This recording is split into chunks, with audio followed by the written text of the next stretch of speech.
All right, what's going on, chat? How's it going? Hope everyone's doing well. Chanchitos! What's going on, Frosty? How's it going, dude? How's everybody doing? Mall Dropper, Jim, I hope everyone's doing well. Appreciate everyone tuning in. Oh, what's going on here? Hold on, we'll fix this real quick. Deactivate, activate. Appreciate everyone tuning in. Jim, what's going on? Hello, all. Let's turn this down, Jerry. Hello from unreasonably warm eastern North Carolina. 83 degrees today. Normal high for early March. 55 to 60. Wow, 83. Holy cow. That's crazy.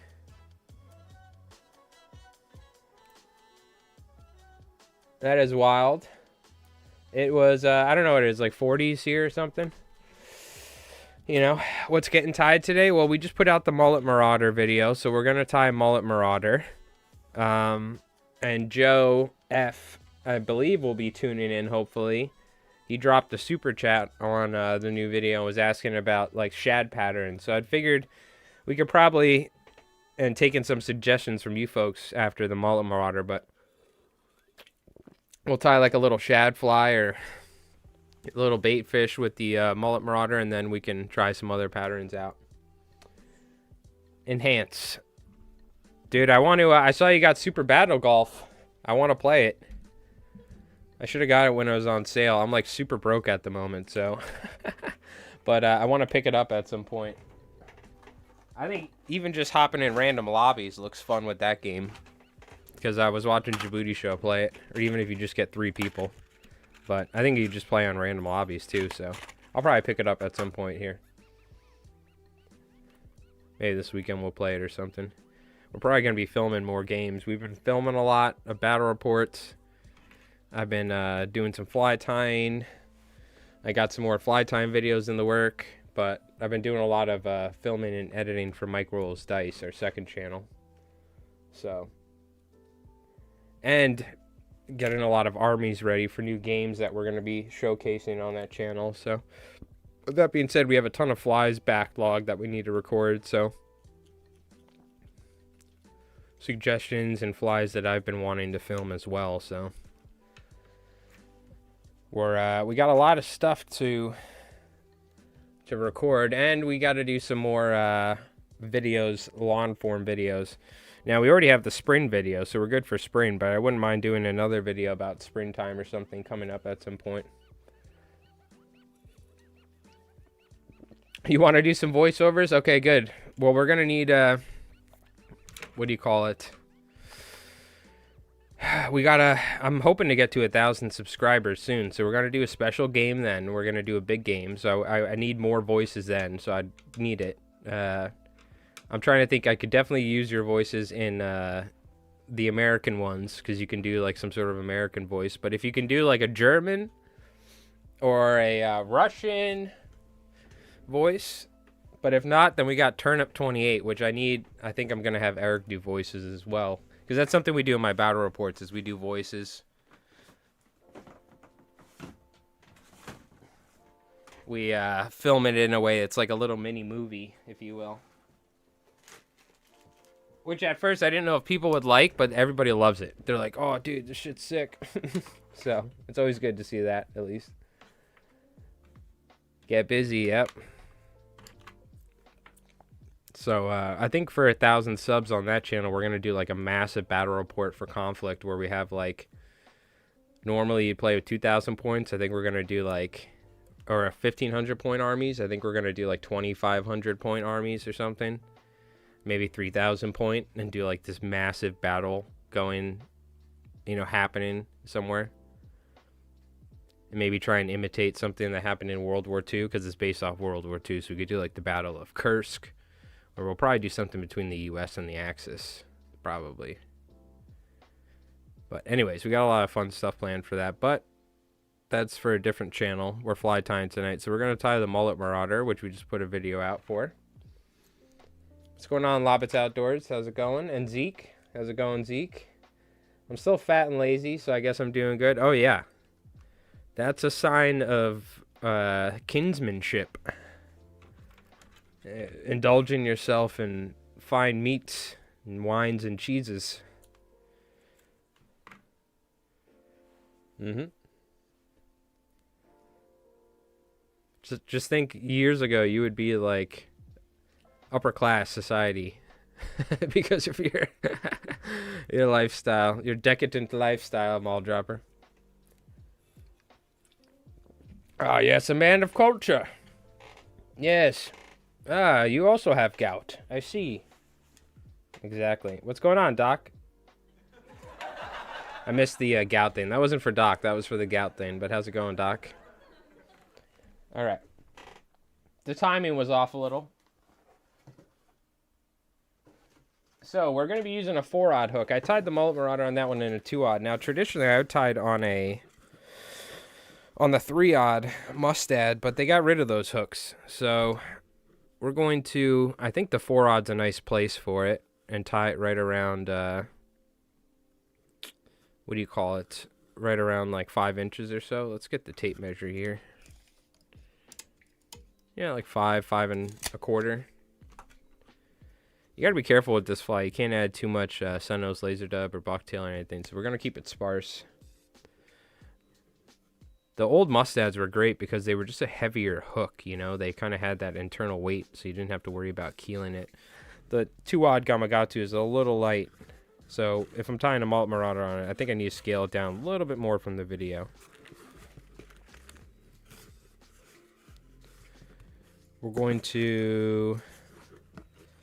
Let's see, we did a chartreuse in white for the video, so let's pick some different colors here. It's going to be dependent on the colors of the sun-nose laser dub I have.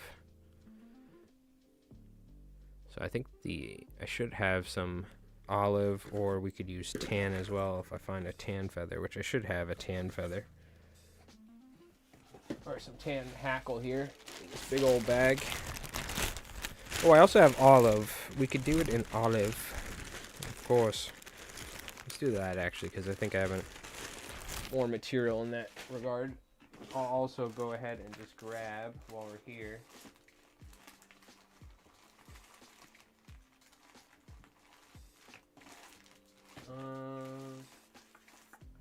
Some sun-nose laser dub. Though now I can't find the olive. I see the tan. Let's take a look. Well, we might need to go with tan, just so I don't spend 5 minutes rooting around for material. I could have grabbed this ahead of time, but that would be too intelligent. So we're going with tan. Let's go.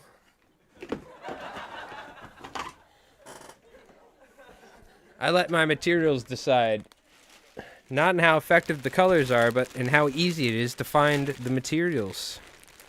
Aha, there you go, a feather. We'll take that one. Go a little bit webbier. A little webbier. Hey, Paul, how's it going? I hope you're doing well. Appreciate you folks tuning in. Hope everyone had a great week.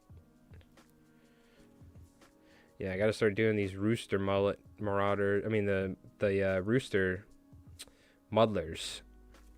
Too many M's floating around. But I gotta do the rooster muddlers for all the guys going to Baja. I gotta start doing that soon. I gotta order a bunch of materials.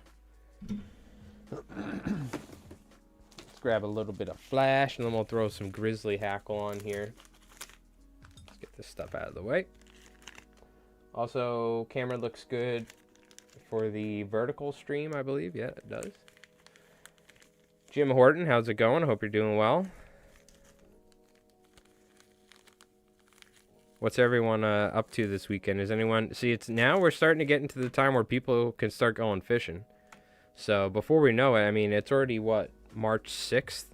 Before we know it, it'll be April, and it'll be time to go fishing. So, what do you call it? What was I going to say? Now I got to start asking you folks during live streams if you're going to be going fishing this weekend. But what's everyone up to? We tying flies? We Getting the rods and reels ready. I'm not in that stage yet. We'll be there soon, but I have a lot of time to do. I really hope we actually have some bass show up locally early in the year, because last year I didn't catch a single fish by my house, which in previous years we wouldn't go anywhere else. I would walk down there, we'd live stream. So we'll probably try and do some live streams, by the way, this year, if the fishing's actually decent. I thought you heard purple. It was all tan and white, all white, olive and white, gray over white. And yeah, that was it. Those 4 colors are what I tied, and we tied like hundreds of them, but you could probably use whatever you like. The Word Melville show. Okay, cool. Yeah, I don't really care about those shows anymore, but be a bunch of middle-aged dudes running as they open the doors. There's going to be a bunch of dudes over the age of 40 tripping over themselves trying to buy $800 worth of plugs. They're going to be fighting each other for plugs in the parking lot. I'm trying to get to Jimmy John's Wiggy Waggler. It's a hot new plug on the market. $150 each.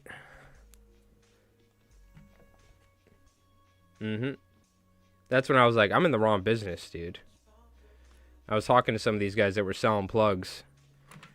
And they were like, oh, nice flies. And, like walking around or whatever. And I was like, yeah, man, you guys are busy or something. And they're telling me how much money they were making. I'm like, yep, okay, I'm in the wrong business. I should have bought a lathe. The thing is, though, what I found out is a lot of these guys, they'll be the hot plug maker on the market for like a year, and then for a season, and then it's the next plug maker's turn, and then they're the ones where dudes are fangirling over them. So it's very rare that they like stay successful super long, but it was very interesting. Something tells me they're a lot more successful than I am. Like selling these plugs for like freaking $80, $120 or something, you know?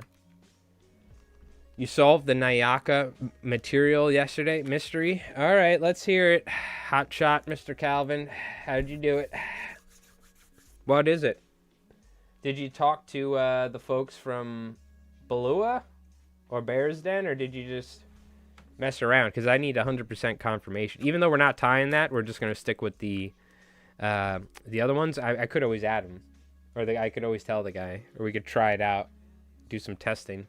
I need a piece of paper real quick, so I'm going to grab something here.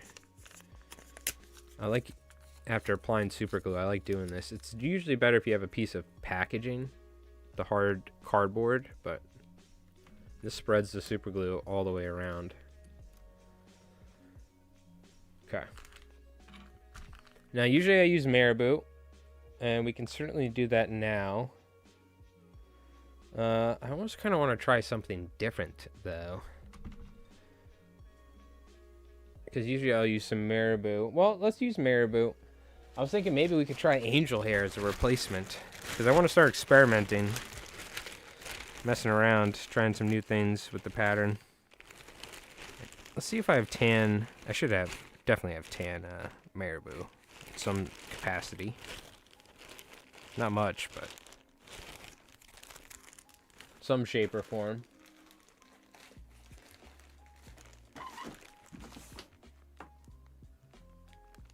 And I got some extra marabou lying around as well. Dawson at Balua told me. Oh my God. Let's hear it. Ladies and gentlemen, round of applause for Calvin. What do we got? What do we got? Calvin went undercover as a spy, like a KGB officer or something. How about ostrich? Ostrich is good. I don't really have any appropriate colors. Well, maybe, let me see. We're going to incorporate some ostrich with the bucktail ties. That's something I need to order, is some ostrich.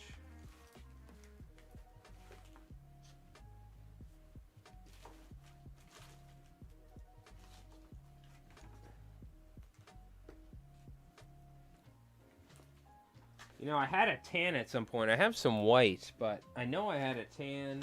I don't know where it is, though. Long gone. Well, this could actually be nice as well.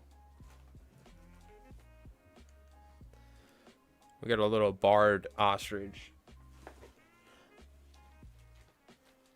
MFC scales and tails. All right. Let's go.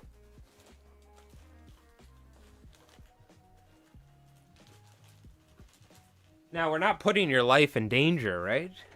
There's not going to be like a hit on you or something. Hold on, wait. I have a machine gun voice sound. There's not going to be like agents from the big fly industry coming to get you, right? From this, we didn't put your life in danger. We got to take a look at this material real quick.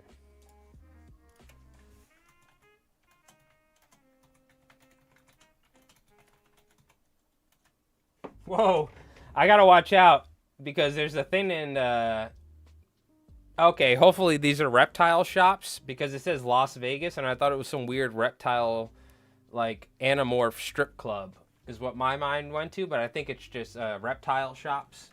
But scale and tail, MFC, fly tie-in. This is why I always search off screen just in case some weird, strip club where there's women dressed up as reptiles or something in Las Vegas. Because I put scale and tails and some weird stuff starts popping up, you know what I mean? So this is like some synthetic mixed with flash, right? It's got to be something like that. Because they said it almost looks like a synthetic bucktail is what the guys at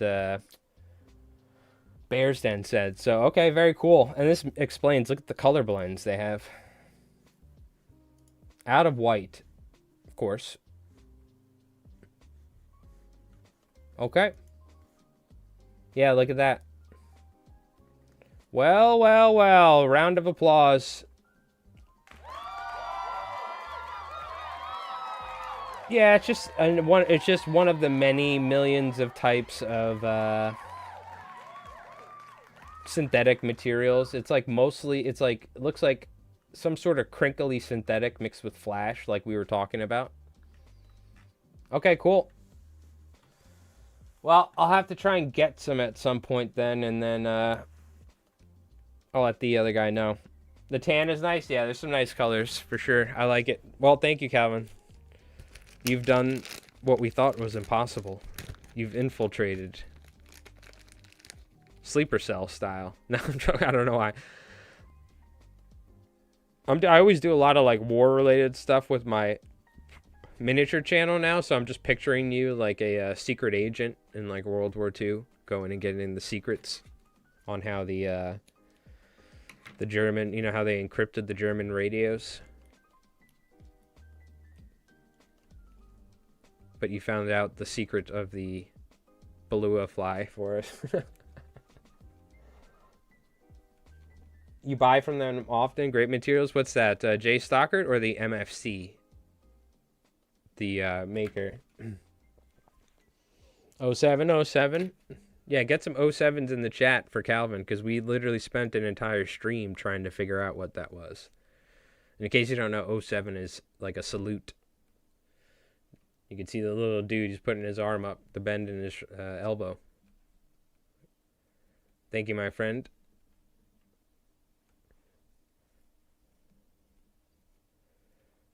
We'll have to do some experimentation, try and figure it out on stream. J Stockard's good. I mostly buy from saltwaterflies.com because it's virtually the same price. And I've been buying for them for 20 years. It might be cheaper for some stuff, but there's certain things like the fluoro fiber and other materials that that Chris doesn't have at saltwaterflies.com. So that's when I'll go to J Stockard. If you're in the Northeast, though, I highly recommend checking saltwaterflies.com. I know their website looks archaic, but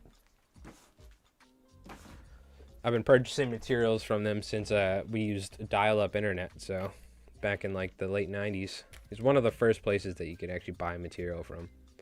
So what I'm thinking is we'll use some ostrich with the bucktail collars. I had some tan ostrich. I don't have any right now. Yeah, the ostrich is actually pretty nice. Now, This little marabou plume gave us a nice little poof of material here. We could tie some ostrich right on top of this. It'd be nice if I had some lawn tan. I think we'll use some of the barred white. That's fine. Yeah, we'll tie a little ostrich here. See the length, something like this. So now we have like a little pillow of marabou to support it. Bucktail's a little better, but we can always, if we want to do the full dress mullet marauder, we can do ostrich on the bucktail. And I'm just coming up with that right now. But if you just want to, if you want to have two versions of a fly and one be the fancier version of a fly, just call it the full dress. And usually where it has more material, it'll have more like feathers. You'll put ostrich on it. That's just like an old trick that they used to do. Oh, this is a fully dressed deceiver or grocery fly or whatever. Denada, glad to contribute. Well, thank you. I appreciate the help. We're gonna have to tie those up on stream. Been loving your videos. Been tying for 8 years now, and within the last 2 years started tying for salt, and 2 to 3 trips a year out to the Cape. And PB striper is 33.5. Ooh, very nice. I just realized, do I have my freaking sound?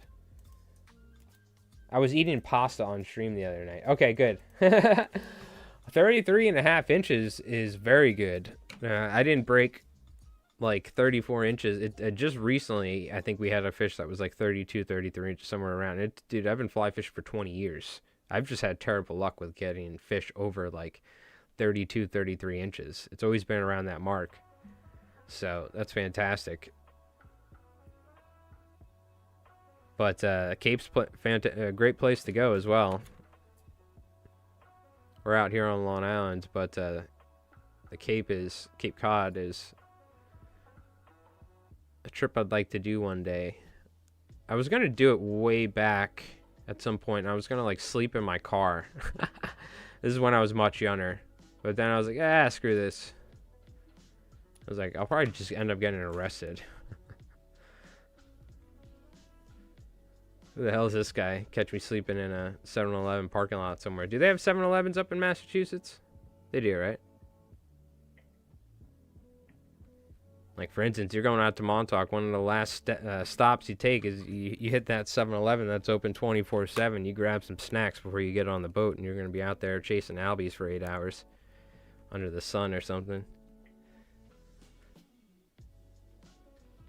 If you're like me and never prepared, bringing supplies from home.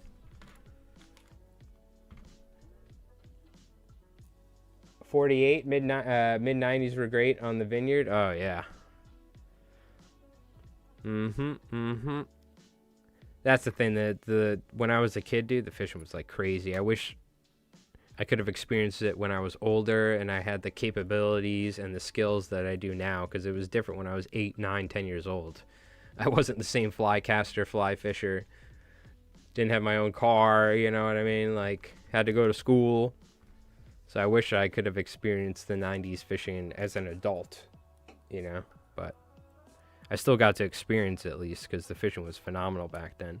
Then we had a somewhat rise and boom in the 2000s, and now we're in like a freaking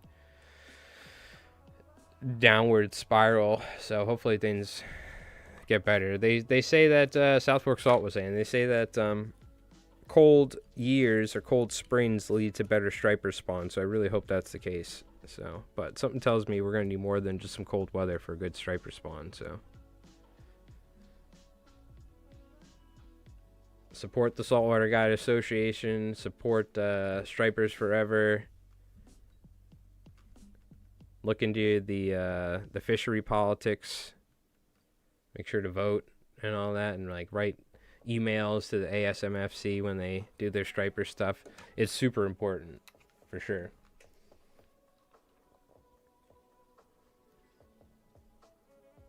But we're not going to get all doom and gloom. We do it like, oh, it's so easy every stream. The fishing was so bad last year. So, of course, chat, we have to will into existence. We have to be like the woman that, you know, has like a holistic healing center. We need to will into existence a good striper fishing this spring. Only positive thoughts. Okay. I usually start around like the first week of April. And usually I catch my first fish around the second week of April over here. You can definitely catch fish sooner, but this is like in my immediate area, so.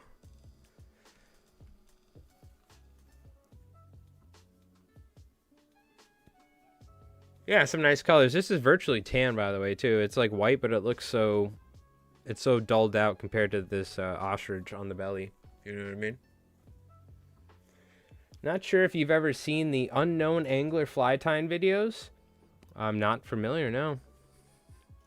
There's only a couple fly tyers that I know on YouTube. I commercially fly tie for a living. And then we stream and make fly tying videos. So like the last thing I want to do is watch other fly tyers. But there's like Paul Monahan. There's what do you call it? There's some other awesome fly tyers in like the on the other side of the pond. There's like Gunnar Brammer and there's folks like that. But there's I don't like follow too many other YouTubers, fly tying YouTubers. She Ties Flies is also good.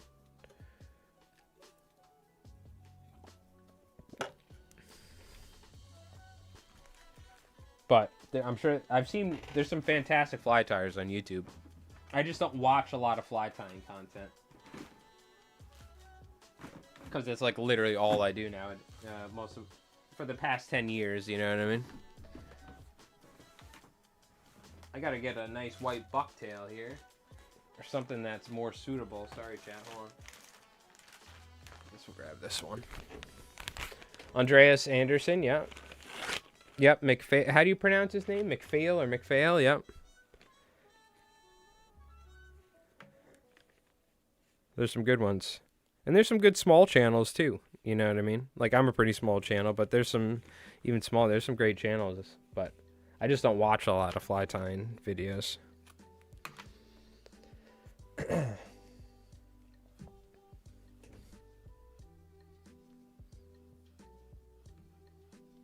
All right, we're gonna go with some bucktail, and we're gonna have the bucktail. We don't want it to fully cover up our ostrich, so we want it to go somewhere around here. We want to tie it pretty sparse as well. When I lived in Staten Island, March 3rd was the earliest. Oh yeah, well that's you're right at the source. Barry Ord Clark. No, I'm not familiar. There's a couple of fly fishing channels or something that are followed over the years, but even then, I don't even watch like a ton of fly fishing or fly tying content. Just from like every once in a while, certain friends and stuff that do it.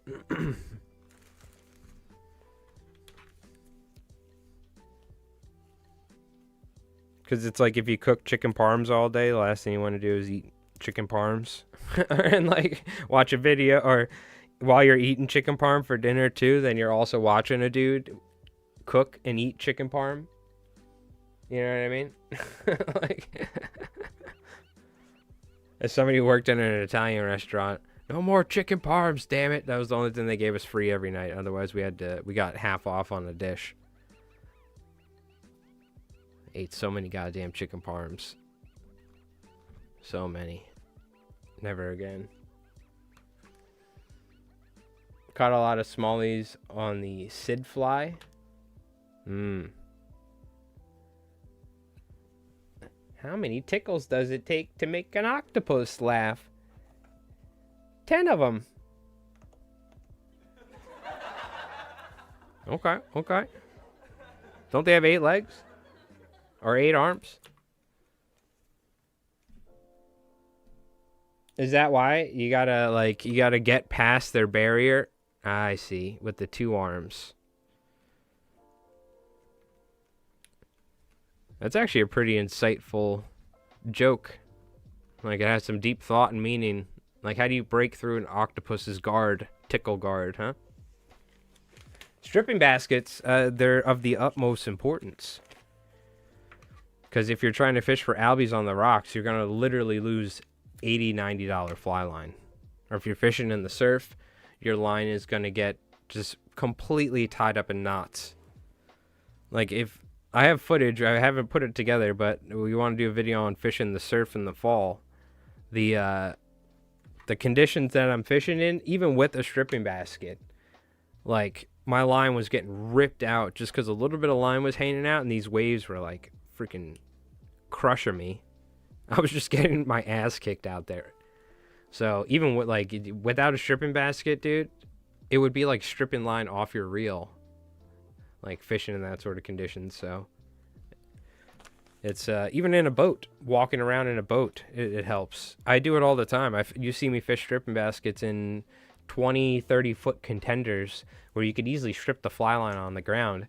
But when albies are blowing up, I can pick up my fly rod and strip it in the basket and then move around the boat and move, let's say the fish pop up somewhere else, and I can just quickly turn around and just start throwing it, you know? The Art of Fly Tying, episode 1. Okay. But yeah, stripping baskets. Like, how many folks in chat saltwater fly fish from shore without a stripping basket? Put a 1 if you use stripping baskets, put a 2 in the chat if you don't use stripping baskets. And then put a 3 if you don't use stripping baskets from shore. It's hilarious? Okay, I'll have to check it out then. I'm assuming it's hilarious on purpose, right? Like satire? Yeah, there's a 1 for me, dog, for sure. Do you not use stripping baskets, Calvin, or are you mostly fishing from a boat? Because if you're fishing from a boat, you know, you can use a bucket or something or whatever. You can just strip it on the floor. But, I mean, if you're saltwater fishing from shore, dude, you gotta use a stripping basket. Especially if you're trying to fish anywhere near structure. If you ever fished on a jetty, it's just like a freaking... Every single little crevice in between the jetties are just full of like jigs and like metal pipes and sticks and like barnacles and mussels. I've literally lost probably like $200-300 worth of fly lines from jetty rocks when I was younger. So even using stripping baskets, because like you'll fight a fish and your line's falling out of your stripping basket and it like falls in this hole, and there's like a dead seal, and there's like a skate, and like God knows what the hell's down there. There's like an old fisherman that died 20 years ago down there. There's so much stuff down there randomly. Like part of a wooden ship. You're like, what the hell is in between these rocks? There's so much crap that because you can climb down there and try and dig it out, but everyone pees on the jetty too, so it all smells like pee over there half the time. God, one of the fun parts of fishing on the jetty. You have big rats like crawling on your boots at night because they're eating all the like leftover bait that people leave. But yeah, I've lost a lot of fly lines to just getting stuck in the rocks.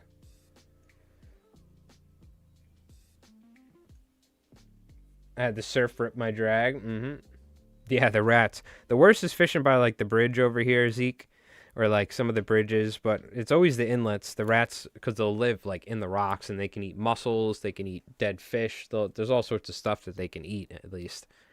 So, but at the bridge over here, fishing at night, and this is during like the summer, so we're wearing like flip-flops and shorts, you know what I mean?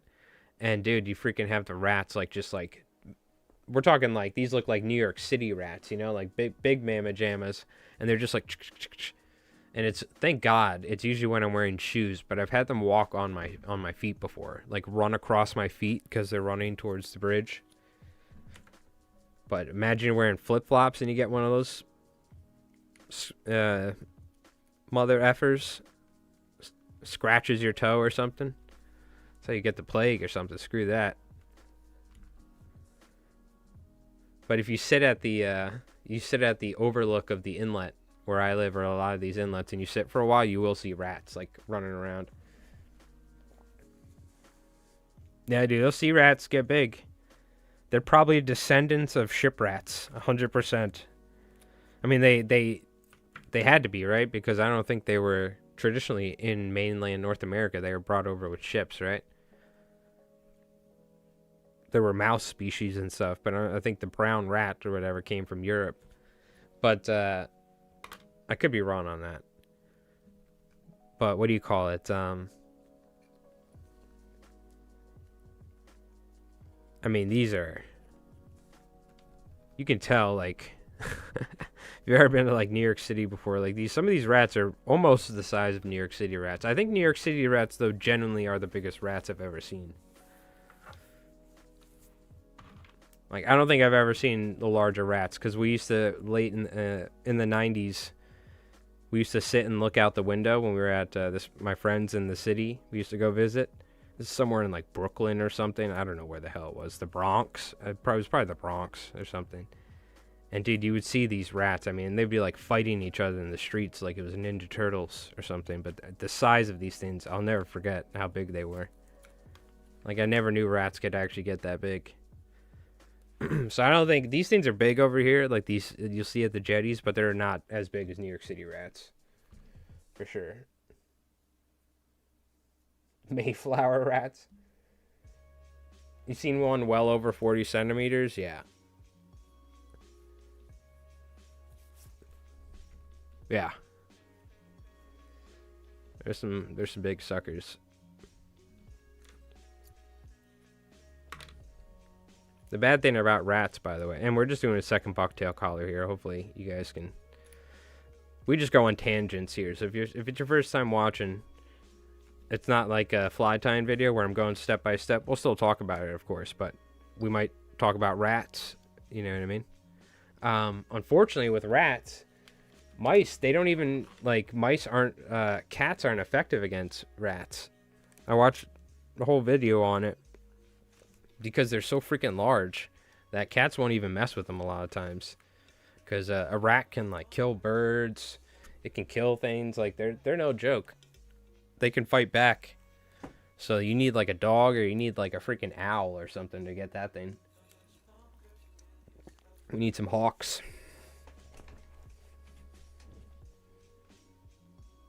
But there's so many videos you'll see of, like, cats, like, getting, like, punked by rats on the internet. It's hilarious. There's, like, rats doing, like, ninja moves, like ninjutsu on them. The cat's like, screw this, I'm getting the hell out of here. This thing is not a mouse. No, thank you. Yeah, you need a good Jack Russell or, like, a Staffordshire Terrier or something for that. For sure. Or there's a dude you should check out. His name's Joseph Carter Minkman, I think his name is, on YouTube. It's Joseph Carter, and I think it's Mink. Or Minkman. He has a bunch of Jack Russells. He has pit bulls. He has terrier mixes. And he also trains minks. And he goes around Canada and goes to farms and releases they fence off like a chicken coop, and they go... It's the same thing they do in Ireland and Scotland over by you, Doc, where they hunt rats in farms and stuff. Because they go there for, like, the grain and all that, right? So, what he does is he has a mink. So he sends the mink into the hole underneath the chicken coop, as well as, like, terriers and stuff. And he trained the dogs and the mink to where they kind of, like, at least don't attack each other, right? They know it's, like, not a rat. And the mink will, like, go in first and cause chaos, and then all the rats will come out and the dogs will get them, and then he'll also dig holes and the terriers will go in. But it's so cool that he trained a mink. And he'll also send the mink. The mink will go and, like, catch, like, what do you call it? Like, beavers and stuff. It's crazy. There's a guy on Instagram has this Yorkshire Terrier always catches. Yeah, well, you can watch videos. There's a couple dudes over in, like, Ireland or Scotland or England, and they have, like, hundreds of Jack Russells, and they're like using plows to lift the earth, like the sod or something, and you just see, like, the rats pouring out, and the dogs are just having the time of their life, just killing everything, dude. They've been doing that for a very long time. I mean, that's where the dog was bred, right? But I used to watch somebody in I think Ireland or Scotland do it, but that Joseph Carter dude's like the main dude that I've been watching for years. And I don't watch it all the time, but it's every once in a while I'm like, oh, let me see what this guy's doing. Because to watch those little Jack Russells and these Pit Bulls and these Staffordshire Terrier mixes and stuff to like work like a working dog, like what they were bred for, it's so cool. And he trains them so the dogs go and like drop the mouse in a bucket. He doesn't, you know, like, oh, good boy.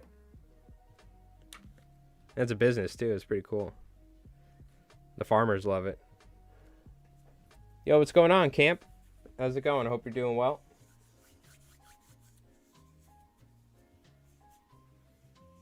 The rotten straw. Yeah, there's hundreds of them in that video. Yep, it's a whole thing.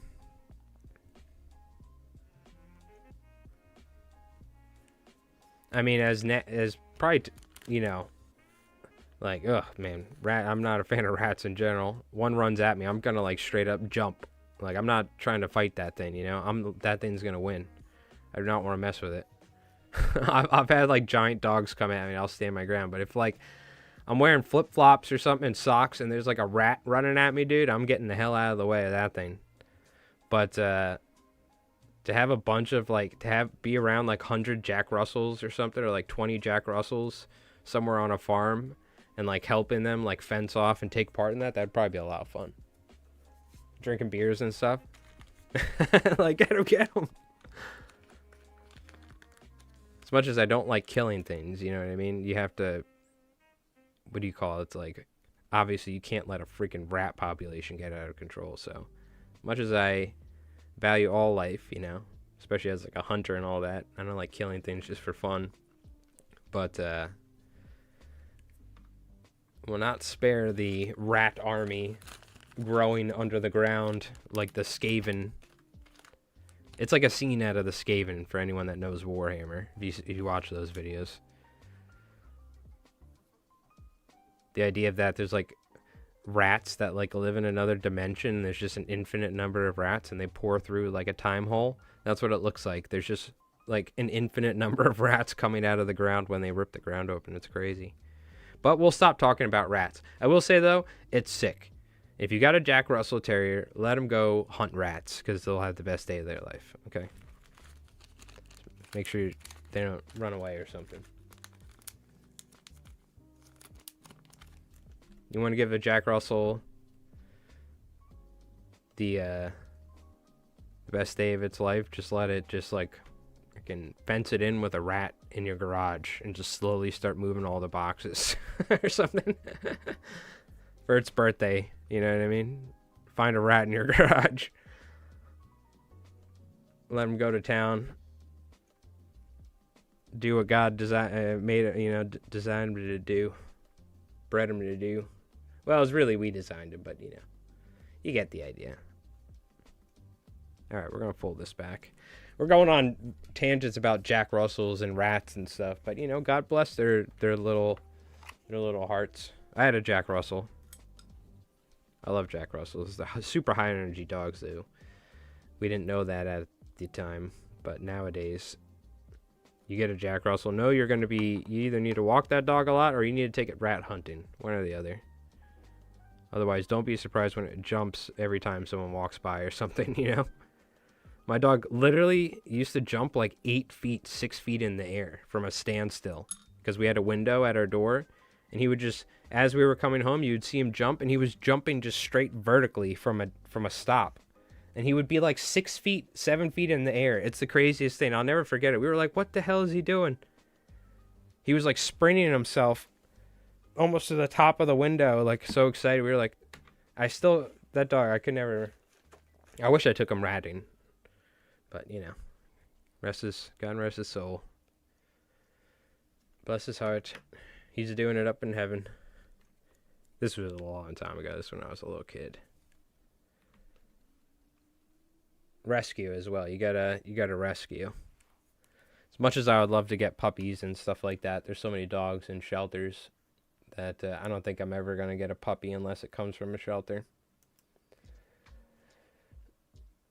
Especially because I'm a sucker for pit bulls and bully breeds in general, and they always have a bad rap and get stuck in shelters. All right. Irish Terrier, best ratting dog on the planet. Hell yeah! It's nice to have a mix, though. It's nice to have a couple. What do you call it? A couple Staffordshire Terriers or pit bulls in there, and maybe like some other breeds. It's nice to have a couple big dogs in there, you know. Big dogs. Sorry, I was just pulling up my Twitch. I think I dropped it for some reason. Okay, let's brush this out. Throw some eyes on here. And we got ourselves a Mullet Marauder. I guess I could have added some ostrich with the bucktails like I was talking about, but I didn't want to go overboard. Sometimes simple is nice. But I will say, if you went with just a little bit of the, what do you call it? The barred ostrich on top here, it would have... It's a good way of kind of continuing the barring effect on the from the grizzly hackle as well. You know what I mean? But we also kind of keep it nice and streamlined this way. I didn't want to go too much, but I could see an argument for throwing a couple more ostrich on the top, on top of the last bucktail collar. But either way, it came out good. We're gonna wrap this up. We'll brush it out nice and proper, and then we'll throw some eyes on here. Jamming on my new Parlor guitar as I watch. Ooh, very nice. I'm not familiar with Parlor. Not familiar with that brand. Where are they? Where is it made? Is it Chinese or is it like Mexico? Is it Korean? Is it American? Is it like a smaller brand? I'm not familiar from America. Like a boutique brand or something. Played guitar recently, but I would like to get into it, but I just don't have time to. But at some point, I think we're going to start making music for Mike Rolls Dice. So I'll probably start playing guitar again soon. I'm going to thin this out just a little bit here. I'll show you a little trick you can do. Just kind of on the inside, thin it out a little bit. Just ensure we don't have too much on the bottom.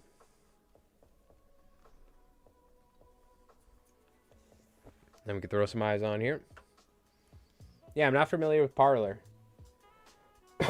Excuse me. Call them Red Devils. Okay.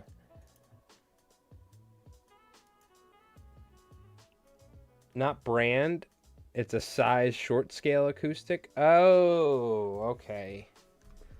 I gotcha. I think I know what you're talking about. Just a smaller scale, smaller guitar for... I feel like I've heard that term before, but I haven't heard it very much. What is it, like 3/4 scale or something? Like they make travel acoustics.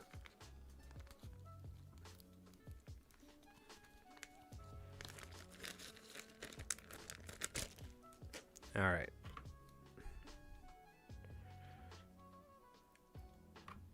Three-quarter, yep. Well, we're gonna break out the old Parlor guitar. Like playing in a speakeasy. You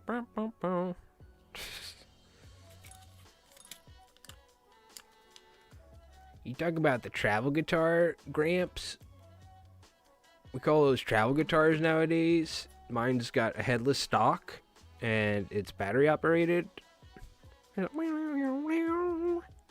actually have a travel acoustic, and it's one of the headless stock ones. You know what I'm talking about? Those travel guitars with the piezo in it. I used to bring it to work, and on my lunch break as a mechanic, I'd be riding a skateboard playing that.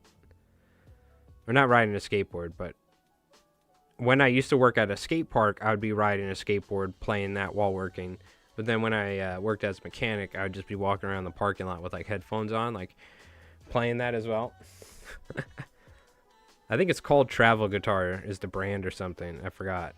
But I have the steel strain acoustic one. They had an electric one, where it's more like an electric guitar, neck and everything. Then they had a nylon one as well. The Traveler or something, I think it's called. but it's like a stockless, so the strings going from the front, I think, or something like that. It's very, and the tuners are down inside. It's a very interesting guitar. I should probably be playing that for like 15 minutes every day, honestly. Just keep that up here. But, yeah. I'm lazy, is what it is. Well, there we go. That being said, though, chat, I will say, in the most recent battle report I did, here, look at this. I'll show you guys right now. You guys will get a kick out of this. And if you haven't, look, if you guys want to help support what I do here at LI Flies Mike, be certain to, I guess I didn't have to switch accounts. Hold on. Be certain to check out my second YouTube channel. Now, if you don't even watch this sort of stuff, it's all good. But if, what do you call it? Drop a follow on there, because I'm getting close to 1,000 subs. But here, take a look. I want to show you guys something. I think you'll get a kick out of this, because we're going to take a break here in a sec. So, this is the most recent video we did. Out a few. Which I'll just show you real quick, the intro. We filmed a little cinematic intro here. High up in the Alps. Roberta Wells and her crew have been making their way up this. But I want to show you something at the end. Forces for weeks. Their goal: to reach the entrance of a mysterious secret underground research facility. So I filmed this in my backyard in the snow. I'm not gonna make you guys watch the whole thing, but I want you guys to see something here. We must slow the Americans down at all costs. We have a 6-man Volks Grenadier squad equipped with... Hold on. Now, this is for the folks that have been watching the channel for a long time. Check this out. Ross, which is better known as Little Peacock around here, and he has his emu bodyguards.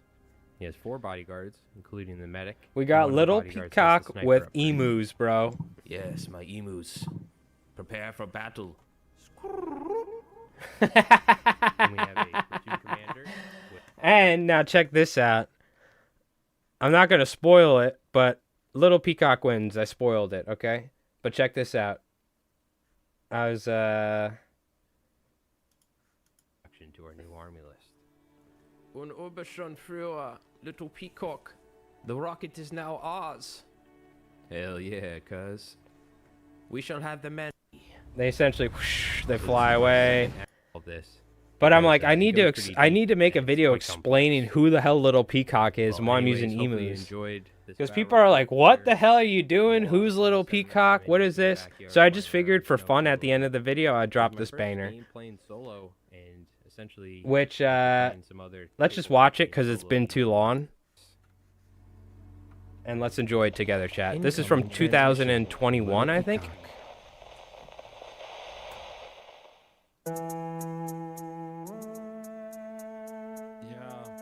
This is the good old days of Twitch. Hit me up. Slide into them DMs on Instagram. I figured this would explain everything for the second channel. You be at work locking in at your job like a jerk. Yeah, I be on the rocks with the bed rod, blind casting all day. No, we don't stop flexing on y'all, crushing cores from the rocks. 10 weight bent to the butt. Spot burning all day. No, we don't give a what. Got 20 rods all loaded up in the back of the truck. Cooler full of Coors Light, blunts full of indica. I see your Instagram post saying that the fishing was lit. That's a cute 5-pound fish. Only fuck with the double digit, bro. Yeah, you know I'm the shit. Strip. That's a cute 5-pound I even put this on Instagram. What the hell was I thinking? Shit. Strip. Eat at the tip. Slimming cores on the back. Yeah, you know we got that. Ellie crack. Surf candies, all that. Always making stacks. Slimming cores on the back. Yeah, you know we got that. Albie crack, Albie horse, surf candies, all that. Always making stacks. Over here breaking records. This shit is so reckless. My flight time perfected was to be expected. Yeah, this was like. This shit is so hectic. Selling flies in my forte. This is like 6-7 years ago. We filmed this. To all my ladies feeling I'm old. I see your Instagram post claiming that the fishing was lit. That's a cute 5-pound fish. Only fuck with the double digits, bro. Yeah, you know I'm the shit. Look, you may even see Doc's name back there, or somebody's. Bay Jim up on the screen. Yeah, you know I'm the shit. Strip. Eat at the tip. Slamming doors on the back. It's so dumb. Yeah, you know we got that. Albie crack. Look, the LI Flies Mike Lounge. You remember that? Oh shit. Making stacks. Slamming cores birds on the back. Yeah, you know we got that. I'll be crack. Yeah, this is what happens Always making stack. when you spend too much time tying flies. You devise stuff like this. This is why you need to keep, for the love of God, chat, stay in school and do not quit your job to tie flies. All right, you're gonna end up like Mike Ross, living down by a river, or Little Peacock, who is now in 1947 in an alternate universe. He's not even in our world anymore.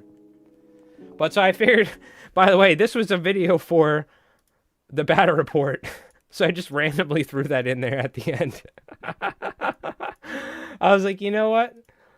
This will explain everything.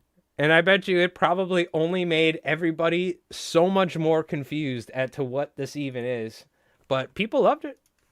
Like nobody's complaining, you know. Everywhere, like even a couple people said, "Yo, you got bars" or something. But I was just totally expecting people to say, like, "You fucking dumbass! What the fuck was that?" But not bad. Which, by the way, this video came out 2 days ago, 1.1K views. Let's just take a look. I love Mike. I love Li Flies Mike, but this channel here puts Li Flies Mike to shame. It's doing much better views wise, but I give both channels equal amounts of love. So, but anyways, I thought you folks would get a kick out of that I put that in there, and that Little Peacock's not dead. If anything, Little Peacock has been more alive than ever before, and he's a threat to humanity because now he's working with the Germans. So, oh, I know. But it's not my fault. We banished him to the Shadow Realm. It's not my fault that he went back in time to post, World War II or something, weird war time. Anyways, I was like, you know what? I'm just going to screw it. I'm just going to throw that in the end of the video. Let's see what people say. And luckily, everyone, was pretty chill about it. So I was like, I'm going to lose all my subscribers. They're going to be like, what the hell is this? But it's all good. Luckily, I do a bunch of wacky stuff on that channel already. So probably most people, if they don't like that sort of stuff, they'll click off in the first 2 minutes from like the intro and the voices and stuff that I'll do. So luckily, everyone that watches that channel is like used to me doing weird crap already. So I can just throw in Little Peacock stuff and people are like, hell yeah, brother. Woo! You know what I mean? If I threw that into the fly tying videos, people would like it, but there would be, I guarantee you there'd be more people that would be talking smack. Because even in my normal fly tying videos, people will talk shit sometimes. Be like, God, this guy sucks. This guy sucks. Your flies suck. I'll get people that comment shit like that. Not all the time, but every once in a while. But, yeah. So I was like, I was less apprehensive about putting it in the thing that it has nothing to do with it than the fly fishing one. Though we may need to upload some of that stuff. People have been requesting the Halloween video. I don't know if I'll like upload it on Li Flies Mike or whatever, or have it unlisted, or maybe at some point we'll upload the music stuff somewhere. I don't know. But it also does like affect the analytics, you know what I mean, of the channel, which I need to be careful about. So. Anyways, Mullet Marauder. We got to let this, what do you call it? This glue dry here. And yeah, we can go ahead and we got to let this dry for a little bit and then we can glue this up. So now I was hoping Joe F would stop by at some point because he was asking about shad flies. I guess he can always watch the stream after or something. But I was thinking we probably try and tie some medium-bodied baitfish flies. Now, of course, we have the Cowan's baitfish is a fly we tied recently. There's, of course, just the kind of peanut bunker fly I've tied before, like a mini pseudo Steve Farrar fiber fly. But it is that time where we're getting closer to the springtime for, and this is definitely a fly I'd fish in the spring, but these sort of like 5-inch, even though there's not a lot of baitfish around this size, these like attractor flies, if you will, are the sort of stuff that I normally end up fishing in the spring in this size. So we could probably just tie some flies like this because somebody asked for it in particular. So, but that being said, I do need to grab a drink. So that is what I'm going to do here. I'm just going to make sure the stream's good, up to date. Maybe complete with some barring on the head. Yeah, the problem is, though, I don't know. I never really like the barring with the Sharpies. I don't know. I never get it the way I like it. But we could try and do it with, like, a light barring. Let's see.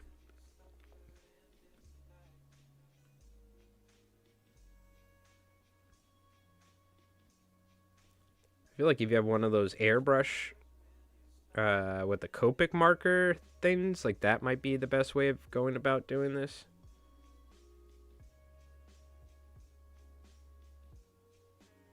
I never feel like I get the results that I want with a Sharpie doing this. I got some on the eye. Oops. But I mean, that works. It certainly works. You just have to try and just the tip. Just the tip. You don't want to go too heavy with it. Definitely helps. But I just never get it the way... Oop, I feel like if I had some sort of like airbrush Copic, I could probably get it a little bit more the way I like it defined. I'm trying to think of where I'll do like something with a Sharpie like this the most. I don't really do barring a lot. What you'll see me do is I'll do the dot. I like doing the dots with a Sharpie, but I mean, even though it looks nice, like if I was trying to like sell this fly, I feel like it, you know, with a Sharpie, I have a hard time getting it exactly the way I want it to look. I feel like if I had like some airbrush system, it might be a little better. That being said, the fish don't care. I'm just thinking from in terms of being a commercial fly tire, for instance. But anyways, we're gonna let this dry for a little bit, and I'm gonna go grab a drink. We'll play our what do you call it? Our Albie video. Or we have a different away video. We could play that one as well. It's a little shorter though, so maybe we'll play the Albie one. Gives me a little bit more time, and we'll then either take some suggestions from you folks, or I'll tie something if I get inspired, and we'll tie some of these sort of general size baitfish flies, these medium body baitfish flies that I like fishing early on in the year. So, and we have a lot of folks, you know, that recently were like, oh, I fish for stripers inland. I know we have a lot of folks that don't fish in salt. All of these flies are applicable for freshwater. You can take this, modify it to your needs for smallmouth. There's so many freshwater flies that are like this, by the way. You know what I mean? So feel free to change and mix this stuff up to your liking, however you need. So Mall Dropper reached a 5-stream streak, and he said, where's my cake? I don't know. I haven't eaten cake in months. If the streamer's not getting cake, you're not getting cake. I know, but you think we got the budget for cake? Come on, let him have his cake and eat it too. Well, if there ain't no cake, nobody's eating it around here. I know, but maybe we'll get lucky and someone's mom will bring it next week for us. Okay. All right. But that being said, chat, we are going to take a quick break and think about if you got any flies that you want to see tied that fit this sort of pattern. Like I was talking about Cowan's bait fish, the Marauder here. We have the any sort of Steve Farrar fiber, slinky fiber-esque flies that you want to see tied that are like 5-6 inches. 4-odd hook or something. Think about that sort of flies, and if you want to see me tie one, and when I get back, you know, we'll figure it out. You're calling Keith? I don't care. You can tell Keith whatever you like. Yeah, we'll see if we reach 3 hours today, Keith. Poor Keith. Poor Keith. Somebody's got to give Keith like an award for this. All right, chat. We'll be back in just a moment.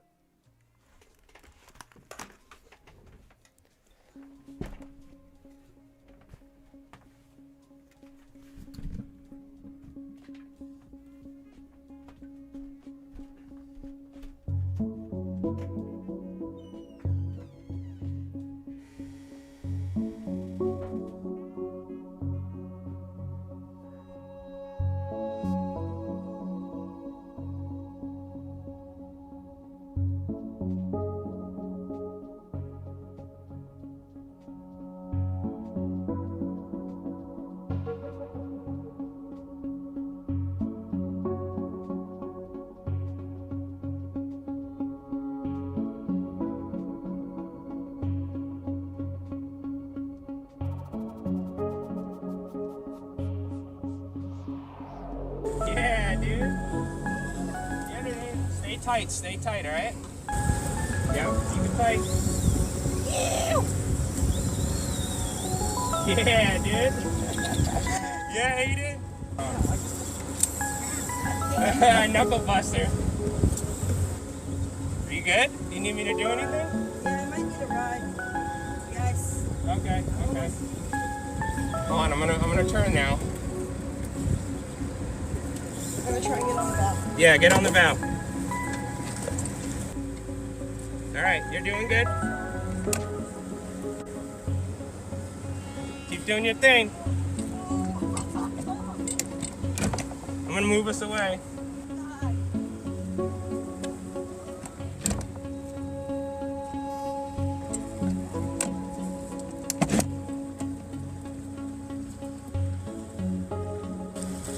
Is that a little one? No, that's a nice one. Oh, let's go! Come here, hold next to Allie.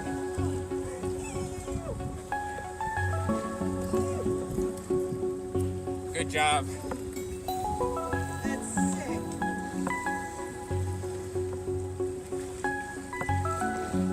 All right. Nice. Go! Woo! Albie slap! Good job, dude. Yee!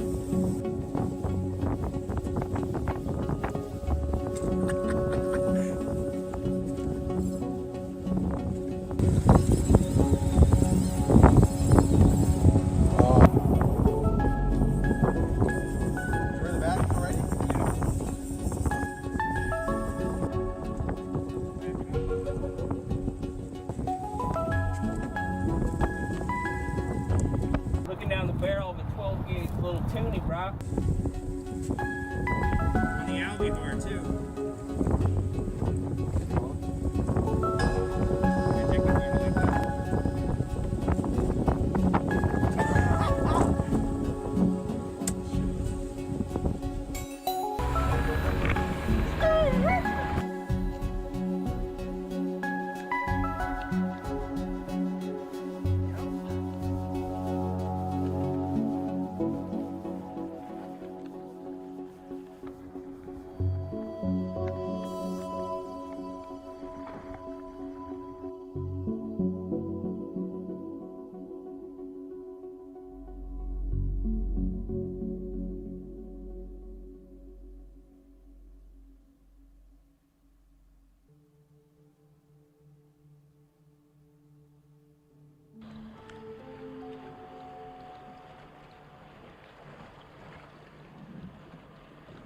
Oh my god, dude!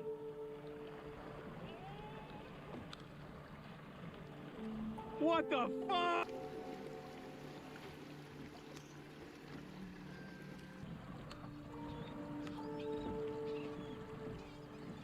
Woohoo!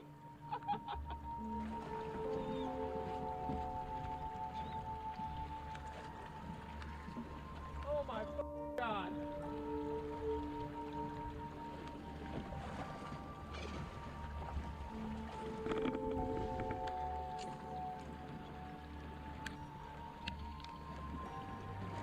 Yep.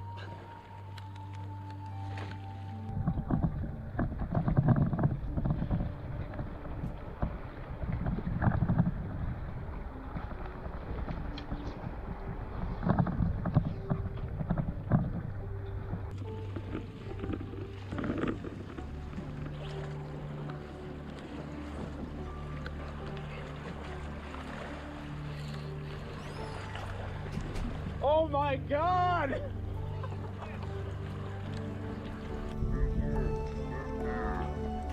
All right, we're back, chat. So, we gotta tie a shad fly.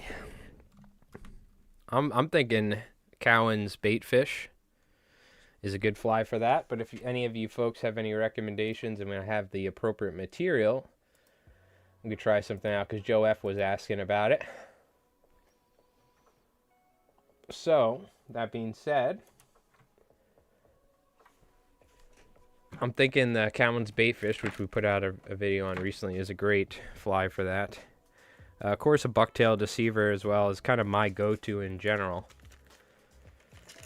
just fly that I use a lot. But yo, what's going on? Total Noob, how's it going?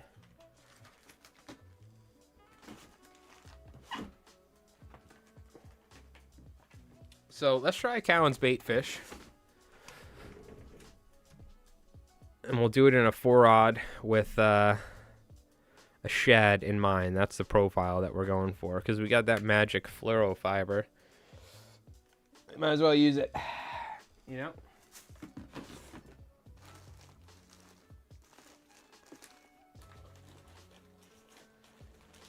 In fact, I already have most of the materials ready, so that's another reason why I'm choosing this fly. And it's a good fly. I would like to actually tie some up for myself for the spring coming up, so that's what we're gonna do right now. Go ahead with the SL12S 4-odd as usual. We gotta put a lead keel on here. We're gonna use the craft for as usual, but we'll also probably take maybe ostrich hurl or saddle hackle or something and mix it in there. Throw our own little flavor in there as well. Which, at some point, we got to get Henry on the show. Also, the Masters of the Fly episode with Henry, Cowan, and Dave Blanton, I think, is either up on the YouTube or going up very soon. So make sure you guys check that out. So I still have to watch that. I've not watched any Masters of the Fly live yet. I usually just watch the YouTubes after, but Henry, Cowan, and Dave Blanton were on, so definitely worth watching that for sure. Not Dave Blanton, Dan Blanton. Did I say Dave Blanton? I totally did. Dan Blanton. Dan Blanton's Whistler, you know, the Flashtail Whistler, all that, and then Henry Cowan. I don't know why I said Dave Blanton, sorry. I'm going to need to eat some dinner after this. All right, so speaking of which, we could even do a Flashtail on this, but I'm thinking we'll probably go with ostrich. So first things first, we got to start off with some lead wire, which I need to grab. 0.035 diameter lead wire at that. That's what we need. There's a couple more of Henry's flies that I want to cover, but we'll probably do that in the future. I got to get materials. Might even do a video on the Nayaka fly, but I think probably I have some flies that people requested, and I have some backlog patterns. I want to do a squimpish, like school bus fly. Some different patterns I want to cover. I would like to do a grocery deceiver. So, see what flies I have materials for first, and I should probably start working on another fly time material, like an in-depth guide to feathers or natural hair materials or something. I should start working on another big one of those, or start working on a video for fishing, fly fishing for striped bass video. It's also an option.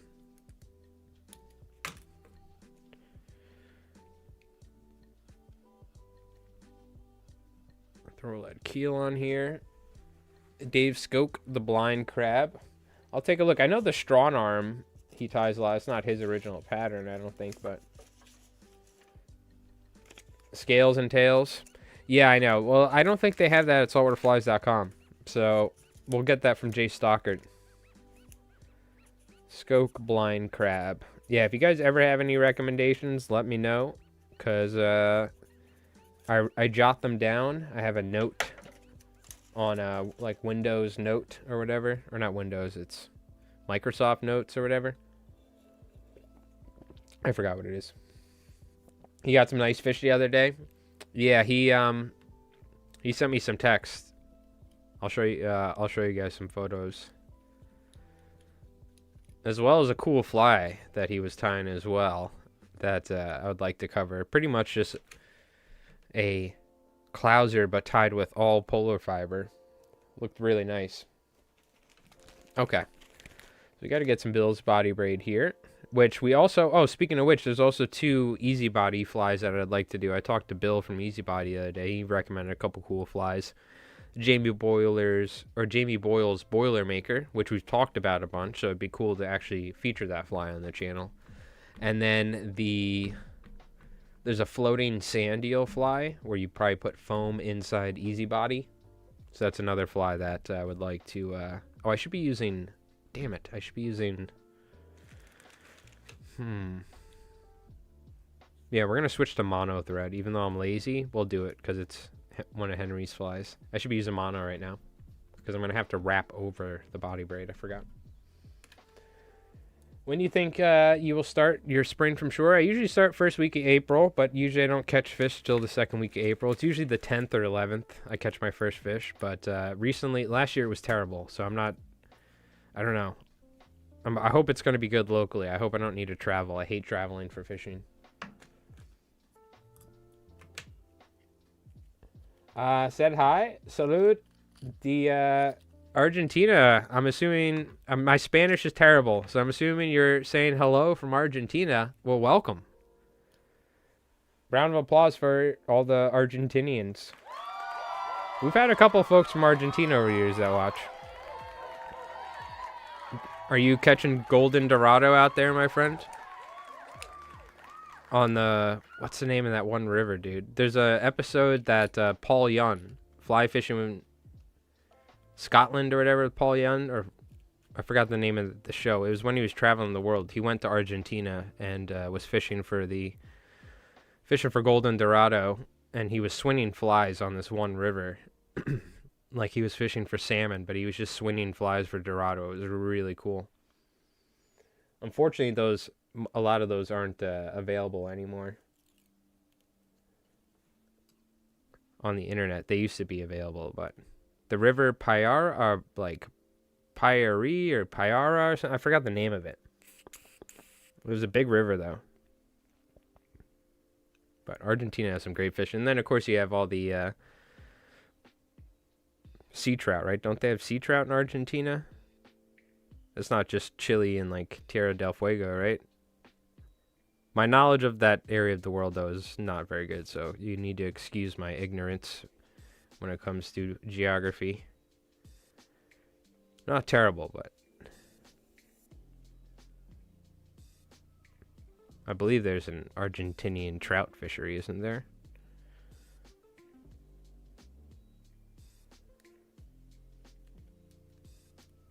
Yeah, dude, I wish I like downloaded all those Paul Young videos. I would love to. That would be something I would actually buy, like on like DVD or something. And I remember Doc mentioned it. I think you can like buy them or something. The Paul Young. It was like fly fishing in Scotland, and then it was like fly fishing with Paul Young, or something. There's one where he did a trip where he traveled with like I think the owner of Able Fly Reel Co. or something, and they went to some like islands in the Pacific. They were catching blue trevally, and they were catching all sorts of fish. That was a really cool episode. They were catching tuna. They were like chumming tuna and fly fishing from this like 100-foot like research vessel or something. It was so cool.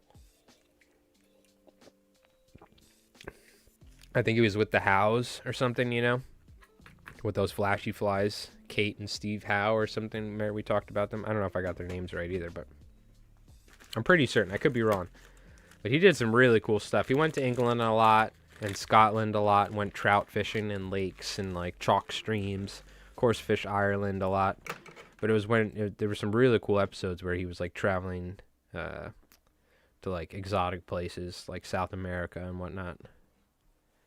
He went down to like Tierra del Fuego, went sea trout fishing down there.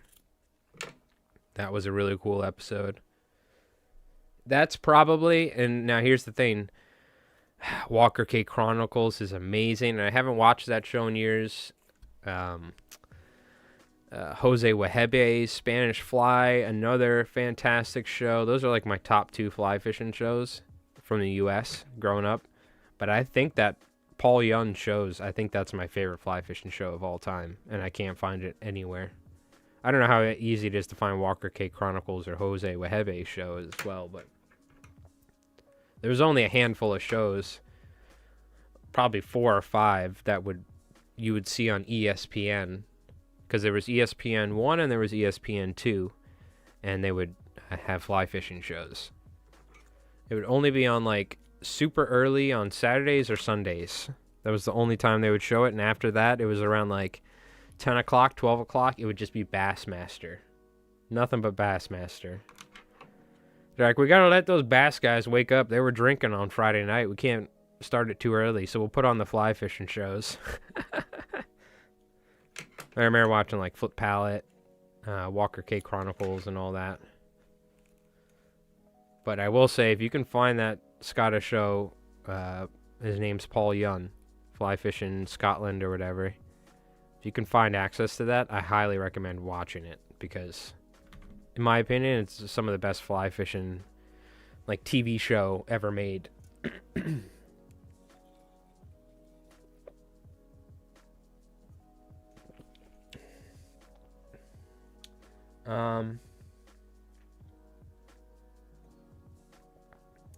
I missed this, Jim, earlier, but it'd be nice to have subscribers meet and fish day this year. We did that once on Twitch. We had excuse me, FVL Marat from the city and his friends show up. We had folks from the island. We had folks from all over. My buddy from the city, my friends from out here. We had like 10, 15 people fishing in a spot out here. The thing is, it's hard to get that together. Also, parking is hard, right? So I think we'll do that in the future. We'll do some sort of meet up springtime fishing, like an LI Flies springtime fishing thing where we all meet up and fish. But we'll wait a little bit, and I need to plan that out. You know what I mean? But we did that before with Twitch. We had like 15 or more. We had Bowface, some other people that don't even watch the stream anymore.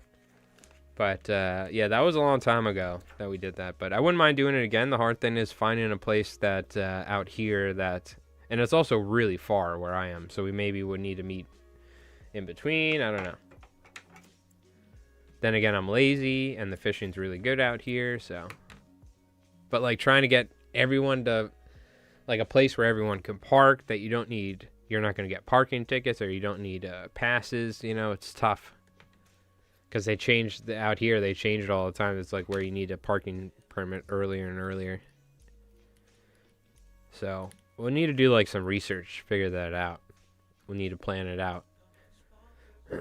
Maybe we'll do it somewhere where it's like a federal park where you don't need a local town parking permit.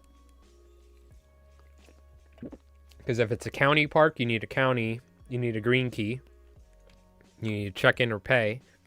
And if it's a town park or a town parking spot, we would have to do it early, super early in the season, before they start requiring a parking permit. Which it's getting earlier and earlier every year now. Because they're freaking scumbags, usual. Okay, that should be enough craft for it's nice and long too. But that would be cool. We'll definitely figure that out in the future. We've done it before. It was cool. Nobody got, nobody showed up with assless chaps. So it all worked out. But in the future, I think, we'll probably end up doing that again. You know what? I was thinking feathers. Screw it. Let's go with a little naiad. Let's naiad it up. Yeah, it was fun too. I don't think anyone even caught anything. But that's usually how those things go. If you've ever done any fly fishing meetups with clubs and all that. But what'd be really sick is if like we could manage it for like a fall time setup, because there is a spot. Now the problem is it's like always full. It would be so hard to try and plan this, and it's so far away. But it'd be cool to try and do one for like Albies. We could do one in the fall. Because there's a spot over on the North Shore, over by Truman's Beach, that there's a state DEC parking spot where you can park.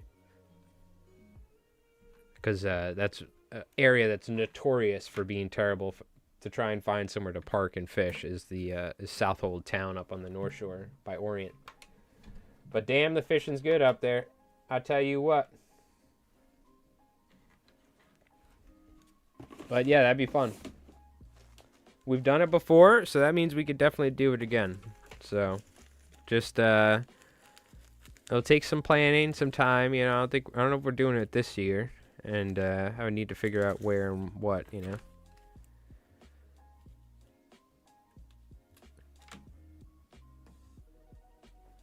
But yeah, that'd be cool.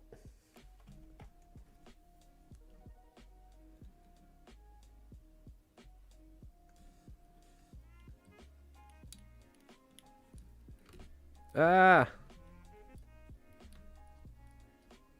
Oops. Got a little aggressive with my thread wrap in there, huh? Or with my, how much tension I put on the flash. Let's do this. By the way, I actually talked to Henry a little. He wanted me to mention that I should buy some. Flash and Slinky is different than Steve Farrar fiber. Steve Farrar fiber is like 60% angel hair, 40% Steve Farrar fiber, or Slinky. And Slinky and Flash is like 40% this like micro flash, Flashaboo, thin flash, but like straight, mixed with like Slinky fiber. So it is a different sort of like makeup. So it is slightly different, even though this will totally work for this. It is different. So I should get some of that material at some point, and we should try it out. You know what I mean? Okay, we want room for this to breathe. So maybe we go something about that length. And we'll keep this for the front. And I could taper this here. Like so. We're just tying a larger version of the Cowan's baitfish that we tied previously on video. We tied it on stream as well. Again though, something to remember, we want to keep it sparse. Now this is a larger hook than the 2/0, and we added a keel. Especially for the first tie, we can have some material. It's fine, but it's something to think about. Remember, this fly needs to be sparse. That is something I guess could make a difference, is not using the Flash and Slinky as opposed to the whatchamacallit, the Steve Farrar fiber. The Flash and Slinky might have a slightly different composition in terms of how it reacts because of the material makeup, what it's made of, or the blend I should say. So it might be slightly different if you're tying with the Flash and Slinky compared to the Steve Farrar fiber in terms of how much you can use or not use. All that stuff plays a difference.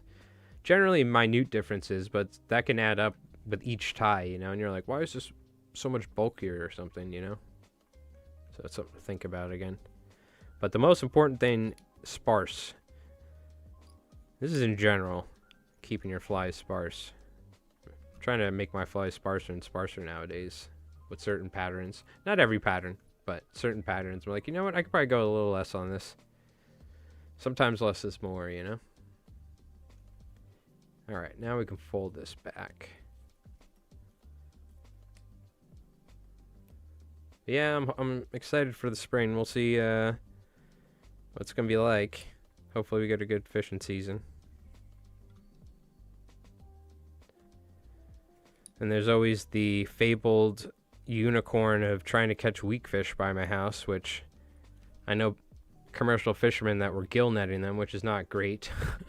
But they were gill netting tons and tons of them a year or two ago right by my house at night. Now, this is in the bigger part of the bay, but literally a couple 100 yards away from where I fish, and I've never caught a weak fish there ever in my life. So I've been trying to catch a weak fish there for so long now. I want to get a weak fish from shore on the fly. I've not been able to do that. And I'm sure I could travel somewhere and do it, but I know they're here. I know it. So I've been trying to do it. I think I need to fish at like the middle of the night. So this year, that's something I need to try doing as well.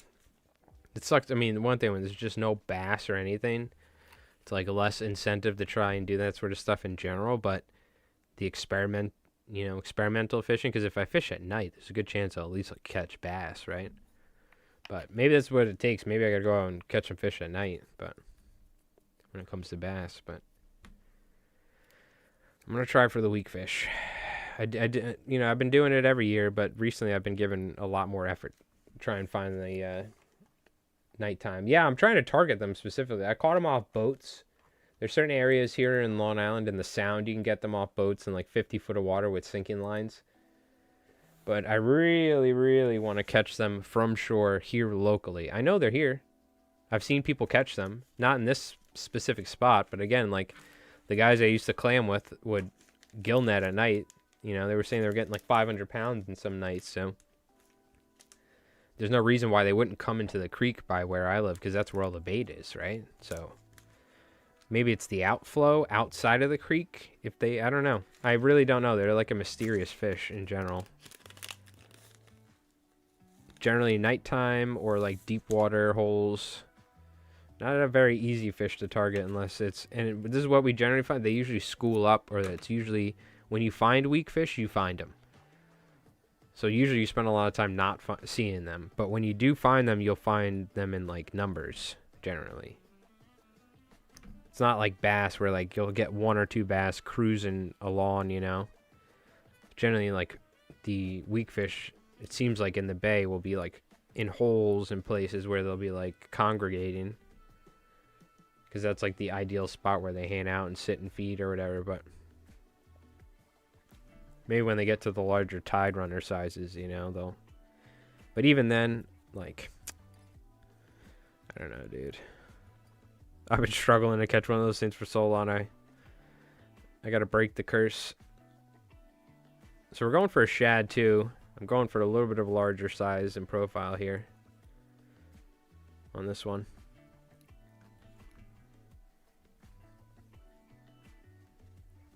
As you can see, it's like a mix between a Cowan's baitfish and like a Magnum baitfish almost, if you will.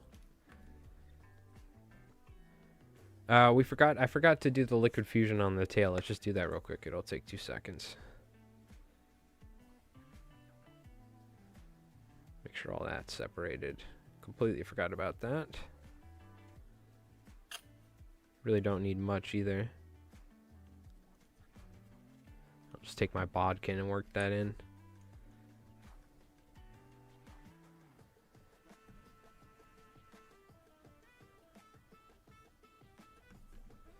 We're just stiffening up this little tail section here to prevent it from fouling.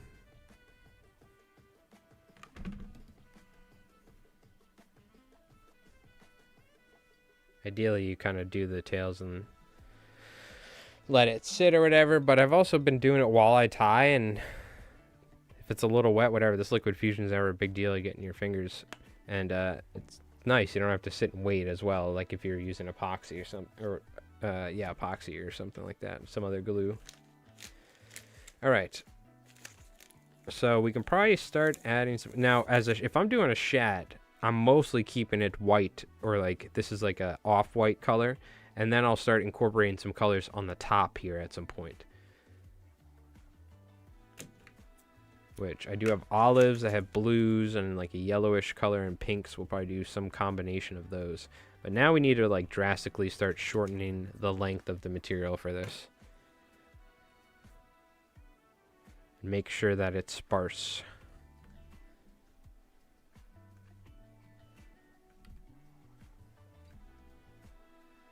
Yeah, let me see here. Do I have something a little shorter? I do. Okay, this will work. Because particularly on the belly side, you want it to be quite short. And on the top as well, because you're just going to end up wasting a bunch trimming this fly in particular if you tie too much. Where's my position here? We could probably, yeah, we want it right around here. And again, this is all V-tied. You can do all sorts of ties with this, but like high-low, fold it back, right on top. But the V-tie is like my preferred way and the way to do it, in my opinion. And the way Henry does it, but you can like fold it on top of itself as well. You'll get a much different profile and pattern, but you can feel free to experiment with stuff. It'll definitely change things up. You'll need to think about how much material and whatnot, but it's a good thing about saltwater tying is you can feel free to experiment. You can, if you screw something up, you can always tie it again or trim it or something.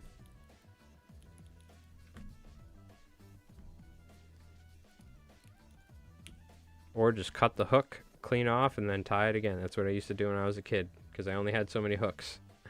Bucktail was cheap back then, but hooks were more expensive back in the 90s. Good hooks, at least. Okay. So yeah, now we can go quite short for the belly section as well. So we'll start adding some color here now for the top.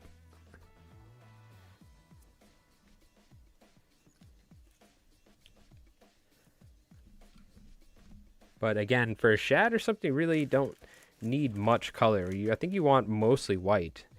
And your color is going to be added later on the top. You only get them by accident, yep. Yeah, it's a tricky fish to catch, man. It really is. Weak fish, that is. Sneaky, sneaky fish. Hard to catch. But once you find them, you can find them. That's the thing. I think it's like... Maybe they're not in this area, but when I hear that there's that many of them, they're getting on gill nets and stuff, I'm like, dude, there's got to be... They're getting that many fish. There's got to be some that are coming closer. There's like no way that they're not. You know what I mean? There's got to be.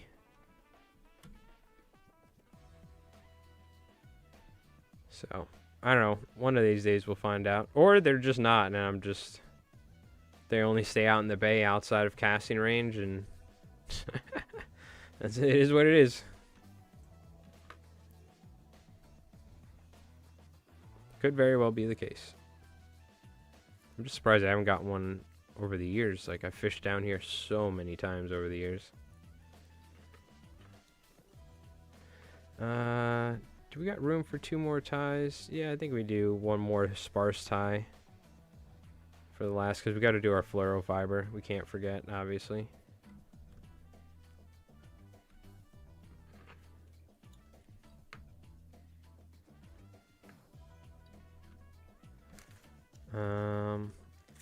This is where I'm gonna go with pink, I think.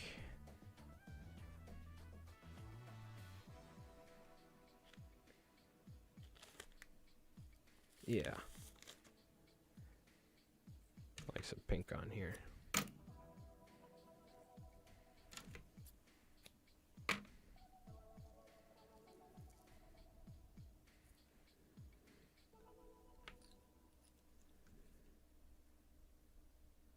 Like so.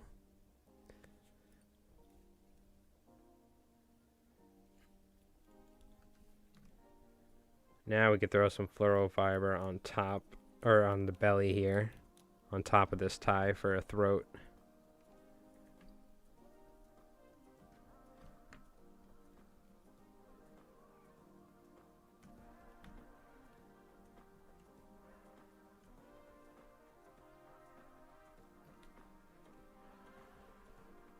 Okay.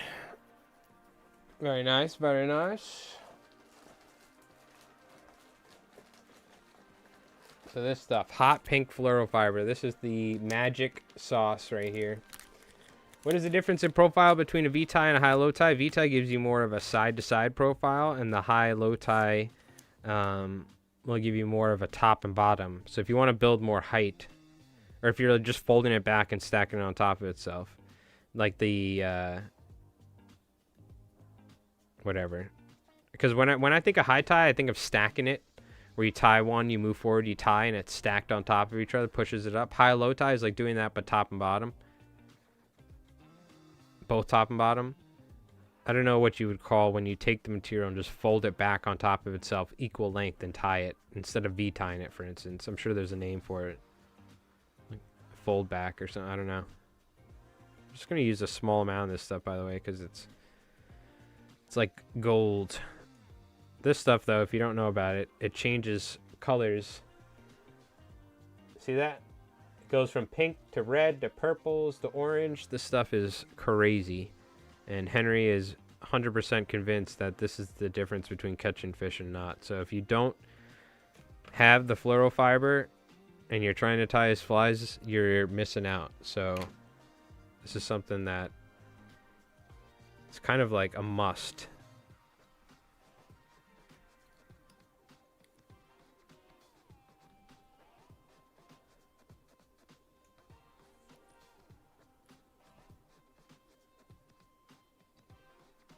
I'm just gonna like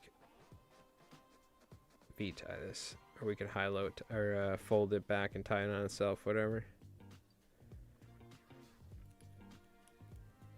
But this is the game changer right here.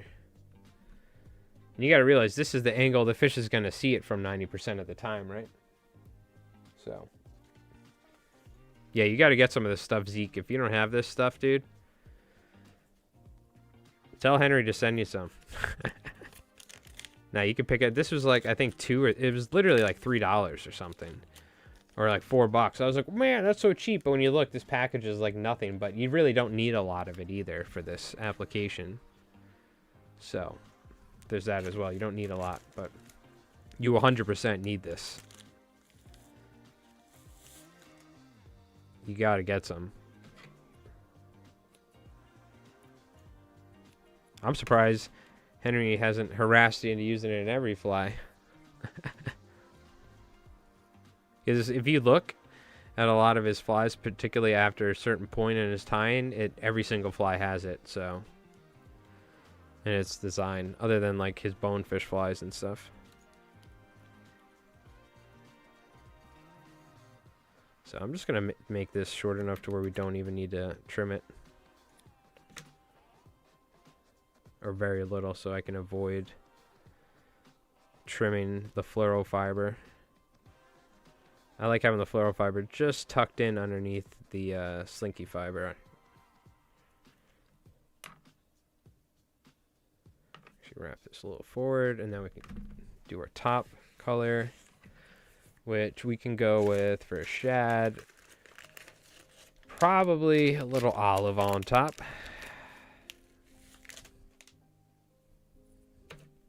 But again, mostly like white or gray. And that's the way I want it, to be honest with you. It's a little long. We'll trim that down a little bit. I am excited. It's getting to the point. I haven't been thinking about fishing much, but now we're getting closer to the season. I am getting a little excited. My hopes and dreams were smashed last year.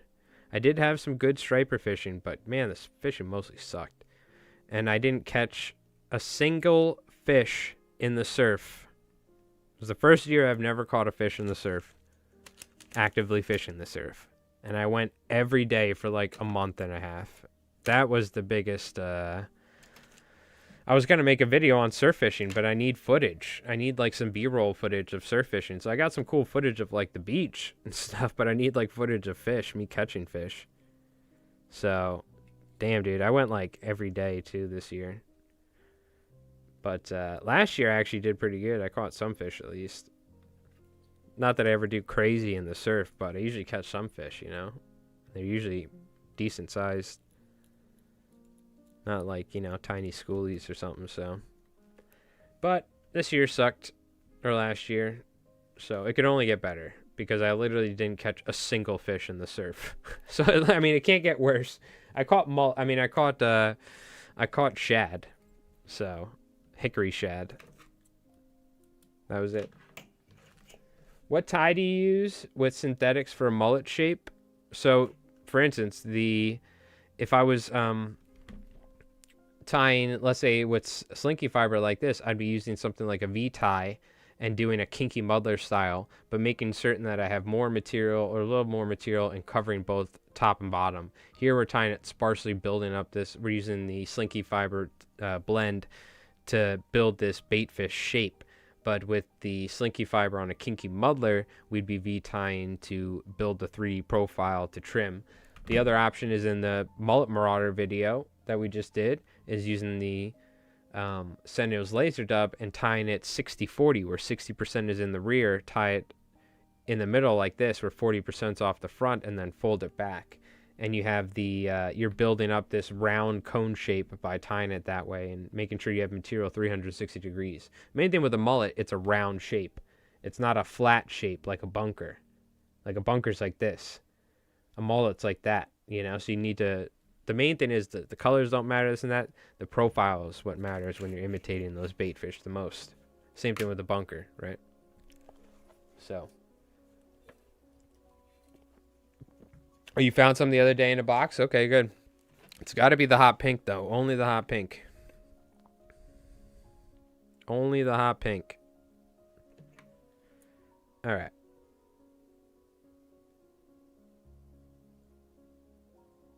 Let's trim this up. And I'm going to try and leave it quite tall as well. So that's the nice thing about the Magnum, too. If we're trying to get that olive and pink going all the way back, you can leave it long. That's like the larger version of the fly where the material is much longer. Well, we're tying like a Cowan's bait fish, so. And I don't mind it where, again, I like the fly being a majority of a white or gray or something for these sort of flies. Because if you look at the bait fish, that's how it is. Because we have the flash blended in and all that. So all that will have color changing properties when it's moving in the water. Because if you look at a bait fish, it's not olive on the top and white on the bottom. If you look at a shad, it's going to be majority like lighter colors, and then it'll have some darker colors across the back, for instance, right? That's personally how I like to tie my bunker flies, herring flies.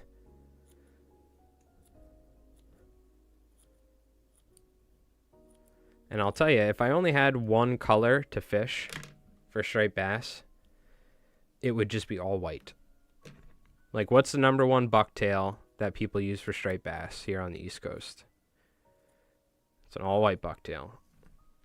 I can't tell you how many years I've fished just using like a white lefty's deceiver, very simple fly, and done so well. Of course, different colors are great, and if you had to eat the same boiled chicken every day, it would be terrible. But sometimes boiled chicken, man, it gets you through the day. You know what I mean? Like, or something. Like just a straight piece of grilled chicken with no salt. That's like a white deceiver. But it works. There's a reason why, you know? So, it's not very... It's a little bland. That's why we like mixing things up. But if it was like one color, one fly, it would just be like a size 1 odd white lefty's deceiver. And,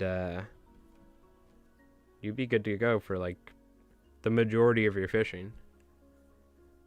Yeah, you know, when you're trying to imitate certain stuff, but it's more so about just putting the fly in front of the fish's face. Even if they're eating certain stuff, you can get a fish to eat a fly. But the majority of the time, we're not casting the blitzing striped bass feeding on the surface, right? We're blind casting, so. And that's where that sort of fly comes into... That's where that fly is the most effective. Something like a all-white lefty's deceiver. It's just when you're fishing on a jetty somewhere, on a beach, and you're just blind casting,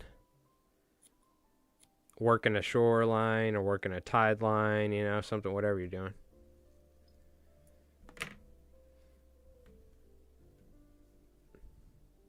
Throw some jumbo eyes on here. Try and get this material a little bit off to the side too.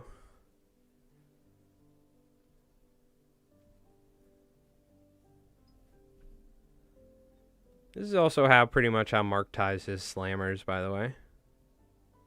Very similar. Keel and all that. Gotta say though, that look at that fluoro fiber, dude. That fluoro fiber really sticks out. You can even see it changing colors here, so it's... I could see why he's so adamant about it. So, I'm curious. I told him we're going to put it to the test. Now, we need fish to test it. So, let's pray for fish this year. But, I'm going to go out, and let's say there's a good bite going on. I'm going to have, let's say me and Zeke, or me and my buddy are fishing, or even if it's just me, I'm going to try and fish and have a fly. Both flies will be tied exactly the same way. One with fluoro fiber, one without. And we're going to see which one performs better than the other. It helps having two people fish at once. But, and fishing the same bite in like the same area. You know what I mean? But, and it's very hard to obviously, it's not like a proper scientific test to do something like that. God knows how much data you would need to try and like, you know, do a real test. But it's, you get the idea. I think it'll make a fun video as well. So, and hey, you know, let me tell you something. You know, there's a lot of people in the fishing world to where, you know how many people have these secrets? And I'm sure you folks might even have somewhere. It's like your secret lure, the secret like sauce they'd put on a bucktail, or there's this rock, you know, and there's all these little secrets in the fishing world. So some folks, they would come to the conclusion that this is such a game changer that putting that pink fluorofiber on that they wouldn't even tell people. That's like what some people would do. You know what I mean? But so shout out to Henry for, you know, because I talked to him. He was very adamant about it. Maybe it does, but what do you call it? There's some people out there, and I'm sure you know this. There are some people that like they find out stuff like this, and they're like, like it's some Indiana Jones Temple of the Lost Ark entrance, and they'll never tell a soul. You know. You'll see them like rooting around in their surf bag, and they'll like make sure no one's looking before they're like digging out their special bottle of like vanilla extract they're putting on their certain color combination of pork rind or something.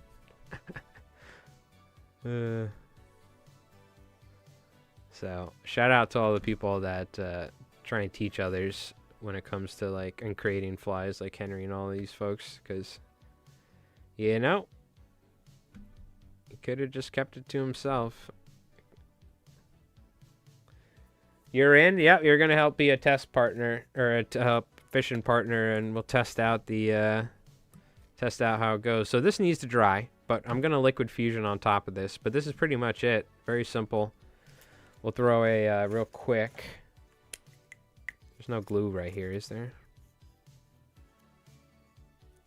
Let's throw a dot on here.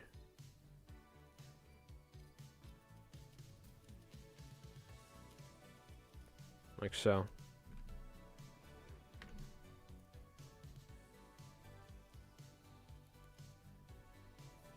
And there's your shad fly right there, Joe. I'm assuming he couldn't make the stream, but if you end up watching it, there you go, brother. Appreciate the super chat earlier. That'll help us buy some Nayaka material. Try and catch my first stripers on this fly this year on the North Fork of LI. Any tips? Yeah. All right. Make sure your casting's good, that you can cast at least 40, 50 feet, probably 50, 60 preferable. You're going to have to blind cast, and what I recommend is on the North Shore, go into spots that you would normally fish. Think about when you're like, you're not going to be able to cast 150 feet, 200 feet if you're spin fishing, right? Or like you would be spin fishing. So look for areas where it's points, coves. You're going to look for structure where the fish, like let's say you're fishing Rocky Point or somewhere like Truman's, right? You need to fish like bowls or points, and look for currents and rips, because there's areas where there's boulders and the current forms in between the boulders and points, things like that. So fish all your normal stuff that you would normally fish in on the North Shore. But think about that, you're limited in your casting distance. And a really good thing is night fishing on the North Shore, which you probably already do if you fish on the North Shore. Fishing at night is very good as well. But intermediate line or floating line will be your best, because you got a lot of rocks. You don't want to use the sinking line fishing from shore up there, unless you're fishing from a boat. And then any sort of fly like what we have here, you know, 4 or 5 inches. Basic searching flies, bucktail deceivers, flatwings, hollow flies, and you're just going to need to probably work an area. You could position yourself on a point, or you might need to walk up and down like a beach up on the North Shore somewhere. And of course, there's bay fishing. I'm not familiar with bay fishing, but if you're fishing on the Peconic side, there is very good fishing up there as well. Yeah, cusps and bowls. It's a lot of structure is what you're looking for. I usually fish points and stuff, but like think about the bowls, these structures. You know, the striped bass will work these shorelines, right? Or they'll work the point and stuff like that. And the bait fish is forced in there or forced past it. So do what you would normally do saltwater fishing for striped bass, but try and be mindful of, you know, you're not going to have the same distance. So, but the good thing is if you fish for a long time, you know that striped bass, particularly on the North Shore, they're not necessarily far from shore a lot of times. particularly in the fall when they're blitzing. But even when they're not blitzing, the striped bass will peruse the shoreline and work bait and stuff like that. So you need to put yourself and your fly in a spot where you're most likely to get it in front of them. What I recommend is on my YouTube channel, checking out, we have the series Fly Fishing for Striped Bass, and that we have philosophy behind choosing the right flies, episode 1. Episode 2 is springtime.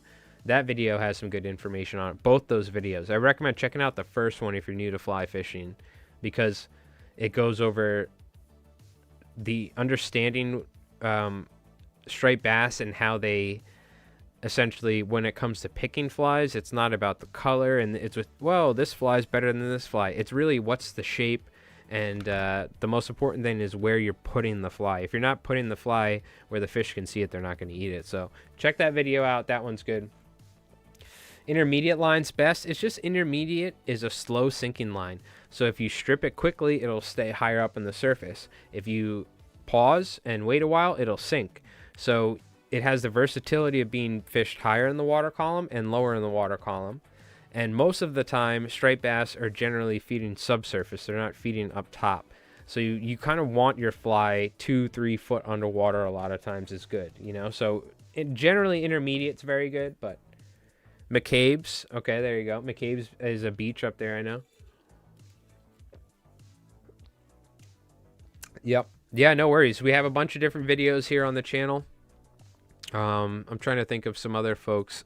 You could check out John Skinner's. You probably already know him as well, but I don't think he's done as much fly fishing from shore up there, but he has a bunch of different videos fishing up on the North Shore and explaining things. So he's just a really good fisherman in general. But yeah, it's really about applying the skills that you have from your regular saltwater fishing to fly fishing. And that's just more so trying to figure out how you can get your fly in front of the fish more often. So, because the fly really doesn't matter as much. So, it doesn't matter whether you're using this one or a clouser or that. It's more so if you're putting your fly, let's say you're fishing somewhere off of like Truman's Beach or whatever, and you're working like a cove somewhere, but you're consistently getting your fly 60, 70, 80 feet out, and you're stripping the line. Let's say maybe every like 50, or when it's like 40, 50 feet out, you're getting hits or something like that. So you need to kind of think about that. What's the reason why, you know, and be mindful of when fish are eating the fly and where you are and what time and what tide it is. So this is pretty much learning how to fly fish right now for striped bass, but essentially what you're doing.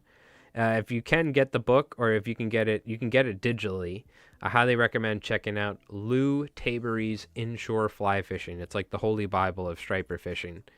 We're probably going to make a video covering that book or the contents on it at some point.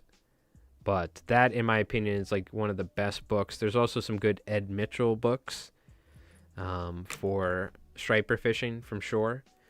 But I think you can get it digitally, if I'm not wrong, like on Amazon Kindle or something. It's Lou Tabery's Inshore Fly Fishing. Fantastic. Yeah, you can cut through the wave, or cut through the, you know, you don't have the, you know, when it's blowing 20 miles an hour and the water's all screwed up, you don't want a floating line a lot of times, you know what I mean? Sometimes that'll help, but. All right.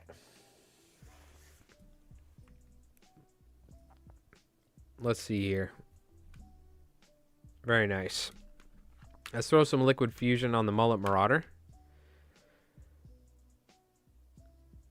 And we probably got time for one more fly. I should have started a little bit earlier. It's already 9 o'clock. But we can't let Keith know that we can't stop streaming at 2 hours because Keith will have a fit. So we got at least another hour of streaming, I'd say. So we probably have time for another fly here. But what that means is I wouldn't mind grabbing another drink real quick.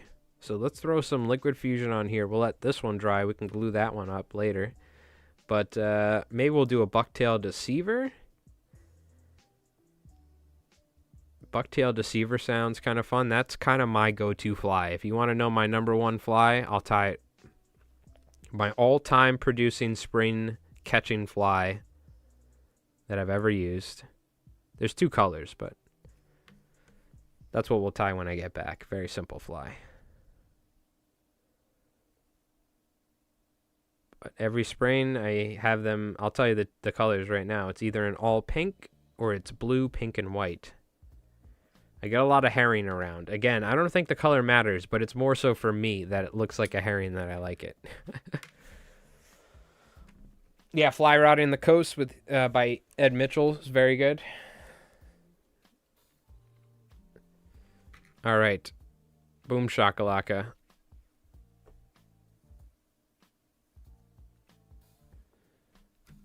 So you can see the profile difference, right?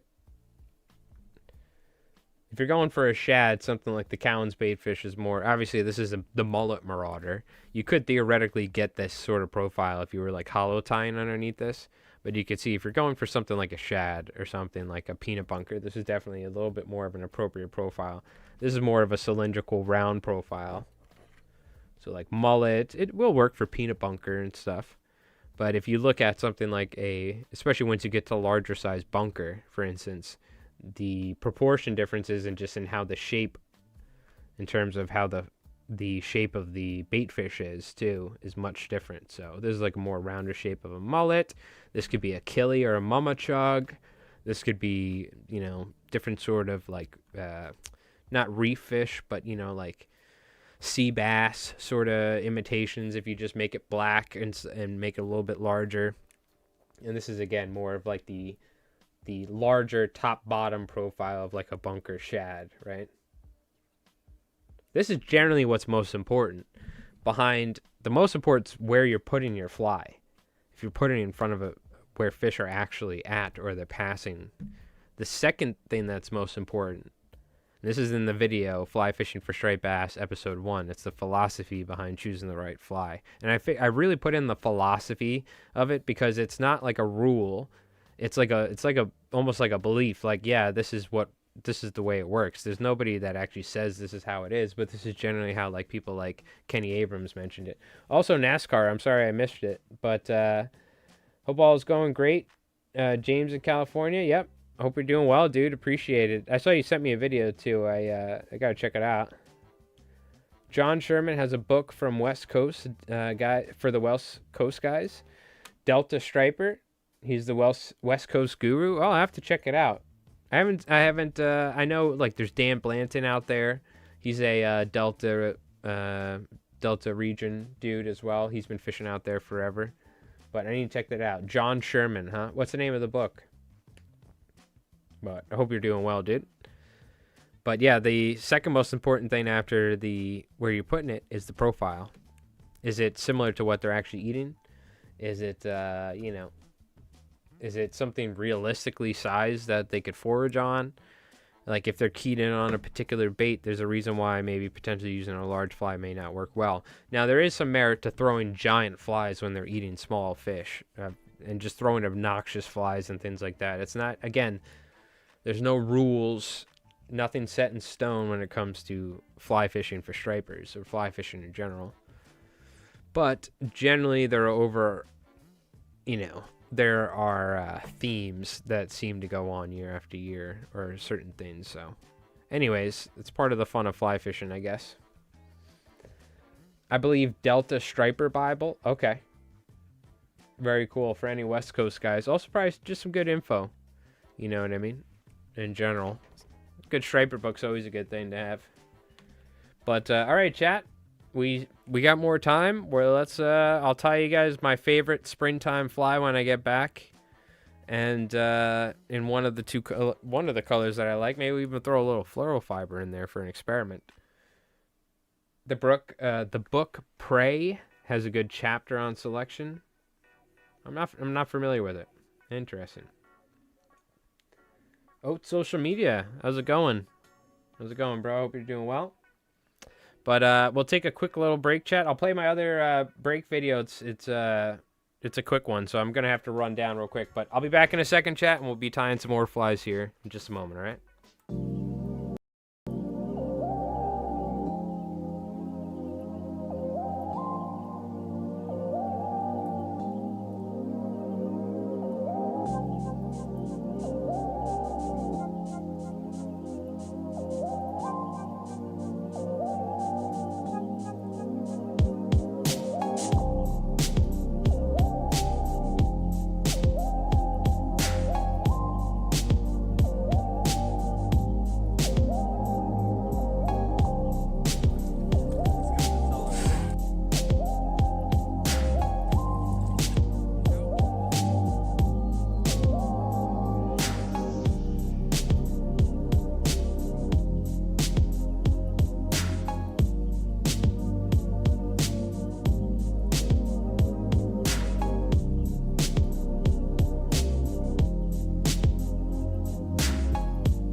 Alright.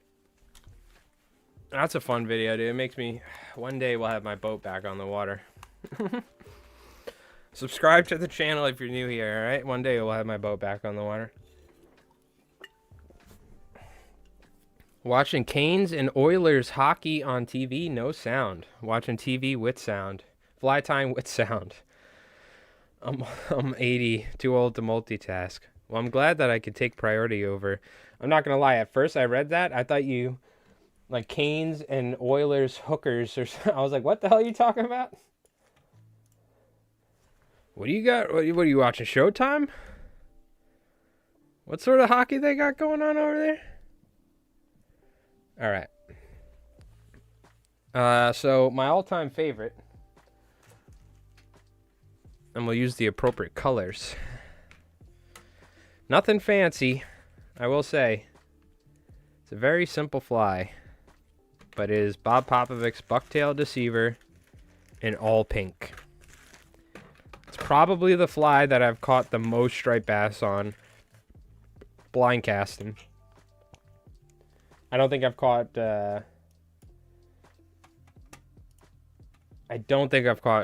well, I'm thinking it's always been bucktail deceivers in either blue, pink, and white, olive, yellow, and white, or olive, pink, and white. But on stream over the years, and before I even started making content, this is my number one that I've been tying. And it's much easier to tie than a hollow fly. You don't need hollow fly bucktail, so... Because this is the fly that I learned how to tie and, like, really figured out from Pop Flies before he came out with the hollow fly. And I never went super all in on the hollow fly. So, like, these dudes like Prey from Predator Prey Flies, or Max, I should say, not Prey. Max from Predator Prey Flies, all these people that are like hollow fly masters. I tie like a million different flies, you know? But these guys are like the masters of bucktail. To me, bucktail deceiver is really all I ever used. Are you referring to Saltwater Naturals and their imitations? I might even have that book.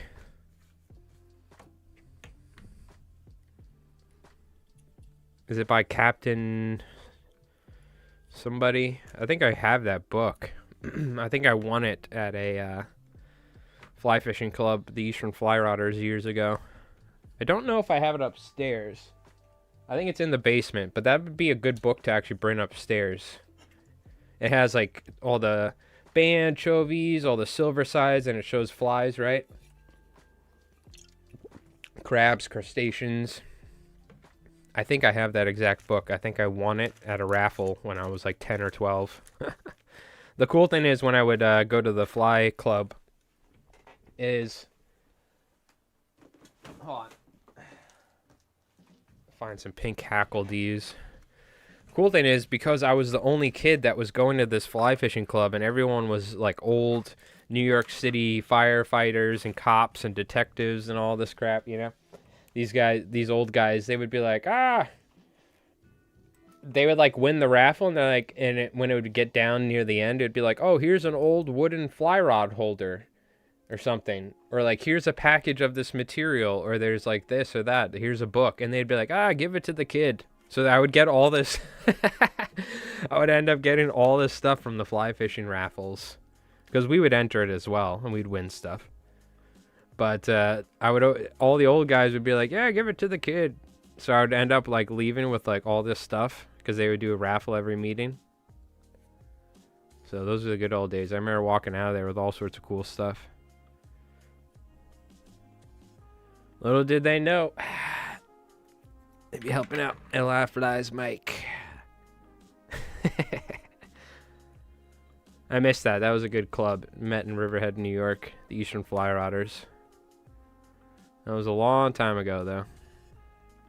It's where I first met Mark Sadati. It's where I got first fly from him. I still have it. I showed it to him when he came over. I still got to edit those freaking Mark Sadati videos. Probably what's going to happen is I'm going to edit them, and then maybe I'll go fishing with Mark again in the spring. And because I have to go bring him like a USB drive with the videos, and then help him upload it to his YouTube channel, because he like knows nothing about tech, of course.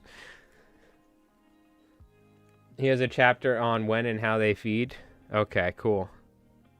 I think I have that book. I'll see if I can find it. You know, this was another video option, because there's so many different things I should be making videos on, but I have 2 YouTube channels. I tie flies for a living. It's like I'm so busy.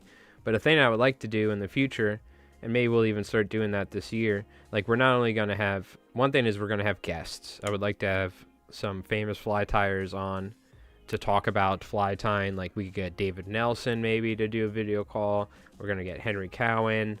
Maybe we can get Chris Windrum.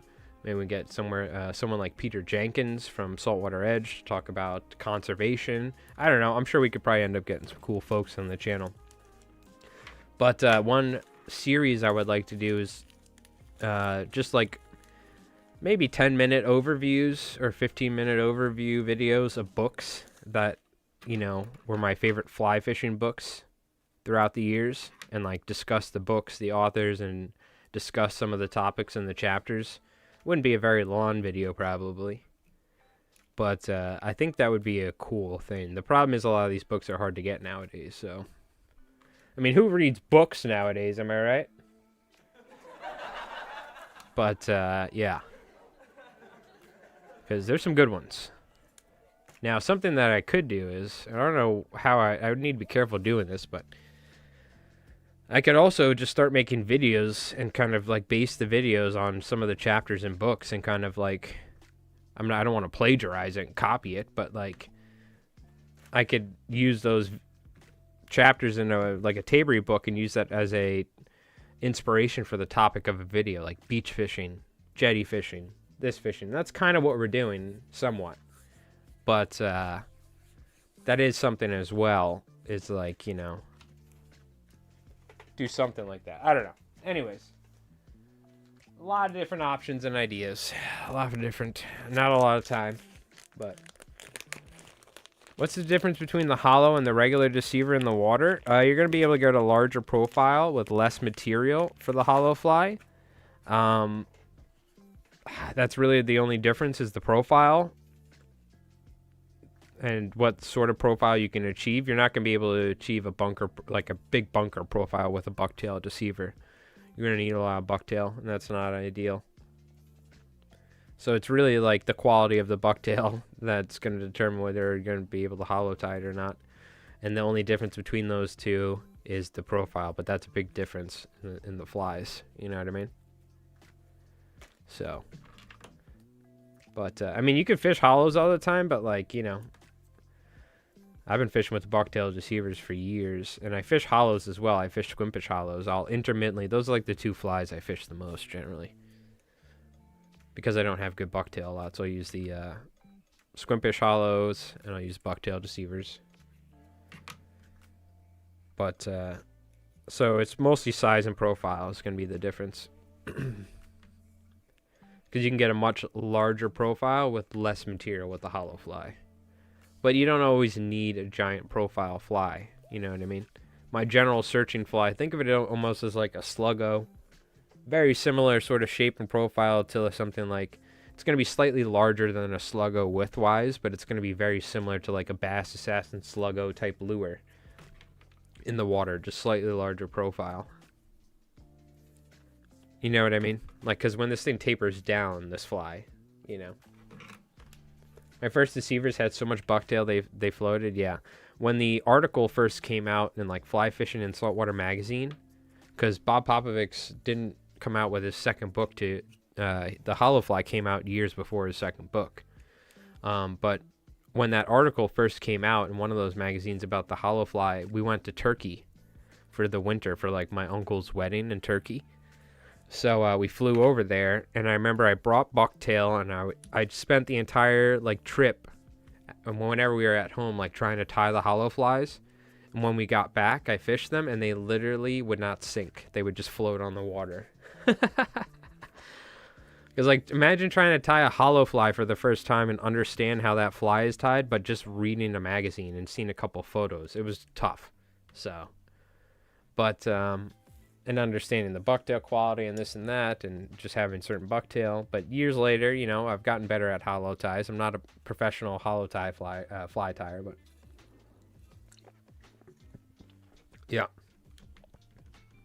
If you tie your first hollow flies and they don't float, then you're already off to a good start, for sure. But that is something to say is sparseness. You can even see here with this bucktail deceiver, we're tying it fairly sparse. You could tie this more heavily than a hollow fly, but you don't necessarily need it to. I like having my flies be somewhat translucent. There's something to be said about that. Having them be somewhat see-through, you know? So. Oh boy, we're getting to the point in the stream where I'm starting to get hungry. That's all right, though. We're almost there. We'll make Keith proud. Yeah, I might do a video on just this specific style of bucktail deceiver. Now, I threw the grizzly hackle in there. I normally would tie it all pink, but... And you can see, again, this fly is going to be super simple. I hope I have some peacock curl. I'll definitely find some, but the idea is you just tie it pretty much all hot pink, and you just taper down the length and the size as we go. We want enough room for the flat wing tail to breathe. You can tie it tented. You always see me though. I almost do, if I can do a flat wing tail, I almost always do a flat wing tail because it's just the preferred. It has so much action. So when I fish these flies, I'm stripping them, but a lot of times I'm fishing intermediate line. I'm fishing places with strong current, and you can kind of slowly strip it, or you can pause it in a way to where it's kind of you can kind of get a drift or a swing going. You know what I mean? So, flat wing tail and this bucktail breathing. It's a hard combination to pass up. It just works so well. And again, I'm tapering the length down ever slightly with each tie. So that way you can see this tie is longer, this one will be shorter, the next one will be a little shorter. But I generally leave it a little bit longer on top than bottom near the end as well. But again, the bucktail is just tied 360 essentially. You tie it top and bottom and you kind of spread it around. I try to favor it more top and bottom, but still have some material on the sides, like this. But again, really, this is a searching fly, like we've talked about. There's like imitation flies, right? For certain times, this is a searching fly. Which, this could be a searching fly if you want as well. But the idea is this fly doesn't necessarily, it is the general shape of like a herring or a bunker or a larger sand eel or whatever, but it's not even necessarily imitating what they're feeding on a lot of times. It's just, you know, it's like fishing a sluggo or a bass assassin or something, and with a jig or something, and it's about putting it in the right place. And so that's why it's always funny too. It's like, you got to use this color or you got to use this fly. It's like, I mostly fish bright pink bucktail deceiver that is much larger than all of the bait fish that the striped bass are currently feeding on. So something tells me that's maybe not always the case. You know, maybe what's really, really important is like where I'm putting the fly and how I'm fishing it. That might be more important. Now, I will say something you can do, add a little bit of flavor. You can always throw a little angel hair inside one of the collars or something, or on top of a collar. But you want it, you don't want it at the end. You want it blended in inside a collar. So that's something you can do as well. I don't think I'm going to do that here because I never usually do. We got a little bit of flash in the tail. That's all you need. You don't need much flash in your flies. Sometimes I go flashy. I guess, you know, that's the thing. It's like I feel like half the time what flies I'm using is like dependent on my mood. You know, do I want some flashy flies? Do I want some more relaxed ones, you know? I'm very open when it comes to like fishing and flies. I'm not like, oh, I gotta do this, I gotta do that.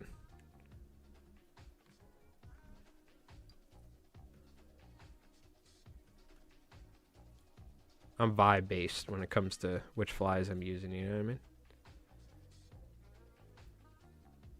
Alright. Pretty light tie for that tie, but that's okay. We got room for one more here. This bucktail's pretty long. I feel bad. I'm like almost cutting it shorter, but whatever. Look at this. You see this right here?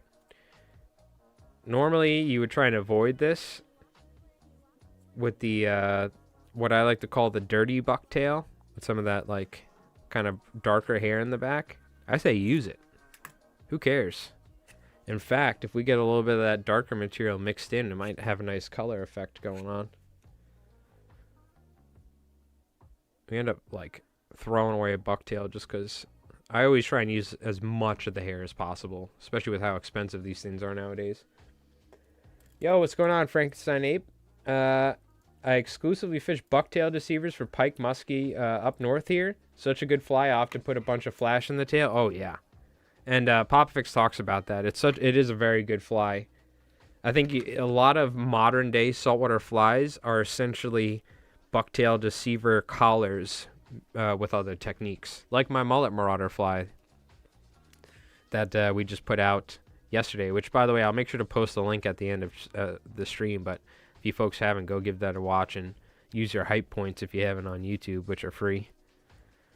But the bucktail deceiver, I think, and just like building collars, a bucktail ascending up the hook shank with tapering length, like that's kind of like a bucktail deceiver technique is what I like to say. Maybe there were other flies that did that first, but I think like Bob Popovic's really like popularized the idea of that with pop flies and the bucktail deceiver. So that's the way I think about it and use it. So I think a lot of modern day flies are heavily inspired by that. So it's just another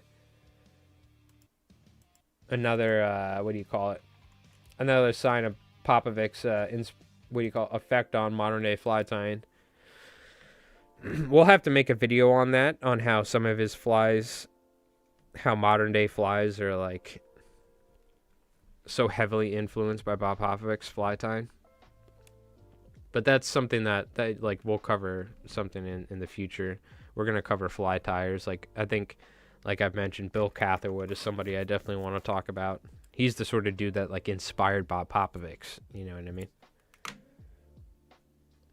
I store those colored flies in plastic sleeves so they don't bleed onto the others. That's the thing. You will have flies bleed. Yeah, for sure. But the color like this, very bright. I usually go a little bit heavier on the last tie too, because I want that head just to be that first collar to be a little bit bushier.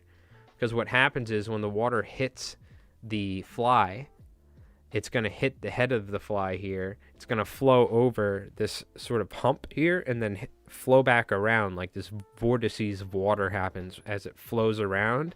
And it's going to hit the tail, and this flatwing tail is going to dance around. So that's kind of the idea. But that's pretty much it. As you can see, very simple. You don't need a lot of material either. Very simple profile. But look, it's just a hot pink fluorescent bucktail deceiver. Now, do I have any peacock curl? That's something, I guess I need to write that down. I have a list of materials. The last thing is I always used to use black or just the standard peacock curl. I don't really think I have any though, because I've gone rooting around. But even just some crappy small peacock curl I'll throw on here.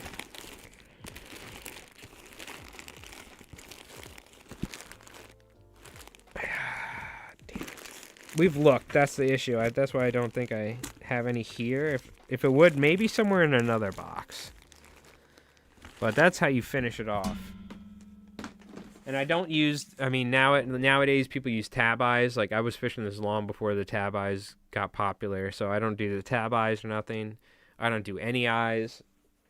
What I will do is, even though I don't have peacock curl, I have something else I can use.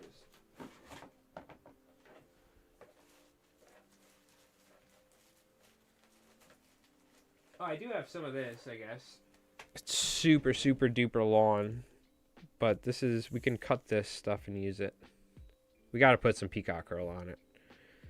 So if you ever have any jumbo peacock curl, you can do this. It's not going to have the perfect tapered ends, but the fish don't care. David Nelson gave me this peacock curl a while back. And I used most of it. But what I would do is, it was so, I'm telling you, dude, this stuff was like freaking 20 inches long. I used most of it tying big flies, but I had some left over to where I like cut it. And I kept it because you can obviously use it. So just do this. Just make sure that they're curved down. So like this one right here, we can retie it. You want that curve facing down. Oh, come on, you bastard. There we go. No eyes or nothing. And this is it. This is like the fly. This, and then I do blue, pink, and white. Where it's like mostly all white. And then the last two collars will be pink and blue. And that's it. Now, I don't have the tank set up right now. I would love to.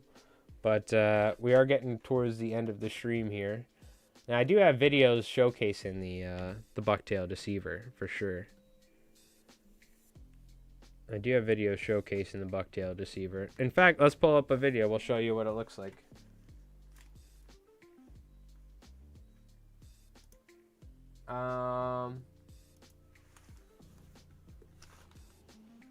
Slammers. What about the slammers? We should do another video on slammers again soon as well. Let me see. Where's the bucktail deceiver video?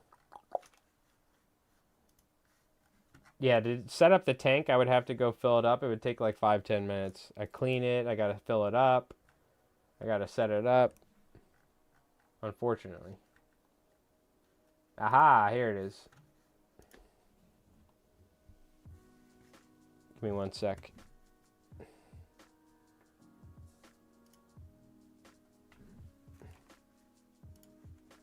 Oh, for the lawn peacock? Oh, yeah. Definitely use this for some slammers for sure. This is our bucktail deceiver video. And this is a more like full dressed one. Before the hollow fly, there was ... tying the bucktail deceiver.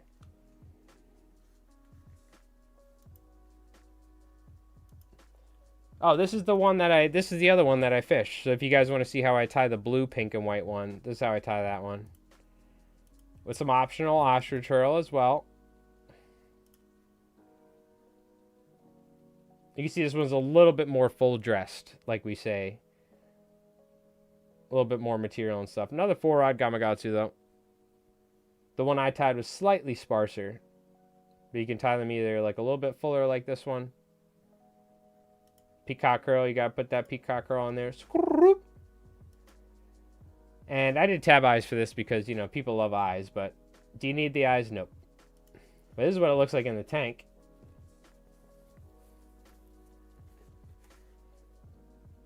Let's take a look. This is before I figured out I need to up the It was a little dark. We had a couple videos where it was a little dark, as you could see. But I figured it out after. I think we got a good setup for the video right now. I was trying to go for the pitch black background, which now I don't really care about, but... So, there you go. As you can see, the material is very, very breathable. What is this in? Is this auto 1080p? Let's put it in 1080. Oh, let's put it in 4K, baby. I forgot. There we go. 4K.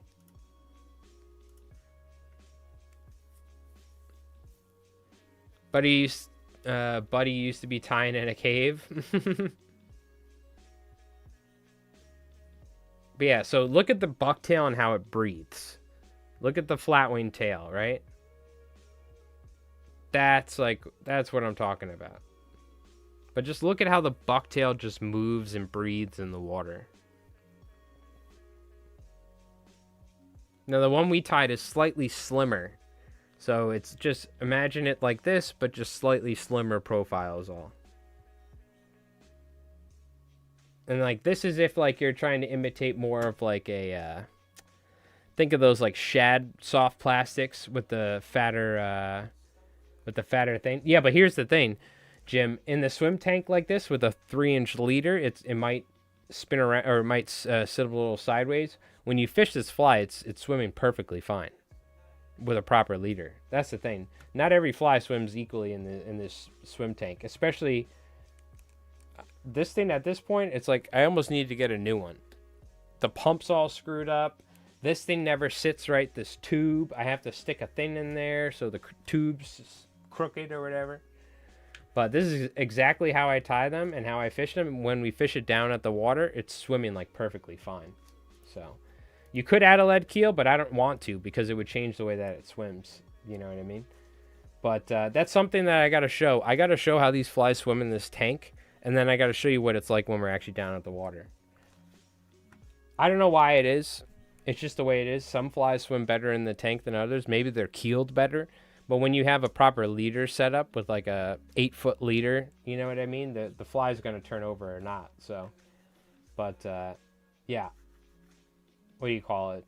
This has been my most productive fly that we've fished over the years. So shout out to Bob Popovics. He's awesome. Also, Djibouti show streaming PS2 games. I can't wait. I'm going to watch that after.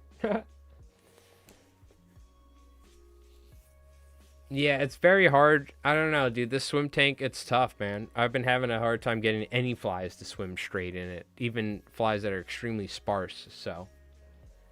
Like this fly right here is not going to have any issue keeling. I wouldn't be surprised if it swims just a little slightly crooked in the tank. Again, I don't know if the pump's starting to go. I don't know what, but the thing just doesn't sit right. It doesn't swim right.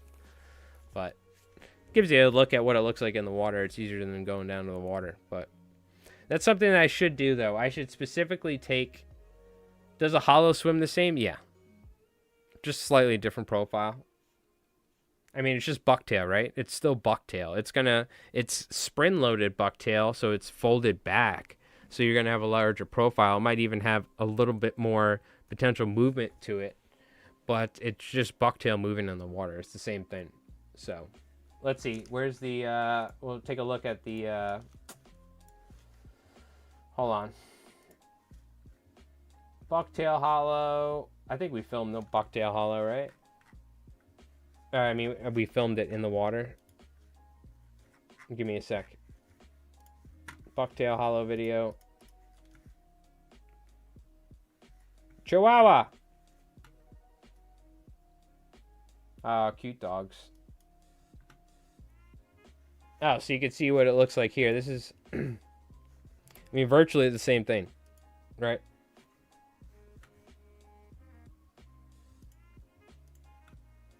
This is from down at the water. You can achieve a very similar profile with just less material is all. Or you can achieve a more exaggerated profile. But in the end of the day, it's just bucktail that's just breathing in the water. This will be spring loaded, so it'll slightly have a little bit more tension in it. But if I show you, what was it? The weighted flies video, or no, subsurface flies video. Hold on. We can look at both of them in the water. Weighted subsurface for straight bass.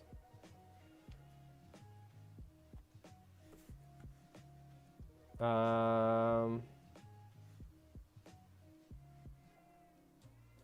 deceiver. So this is a bucktail deceiver right here. And now, mind you, both of them are very similar profiles, right? So this is the bucktail deceiver. This just has a little bit more material. This is what it looks like in the water. Hold on.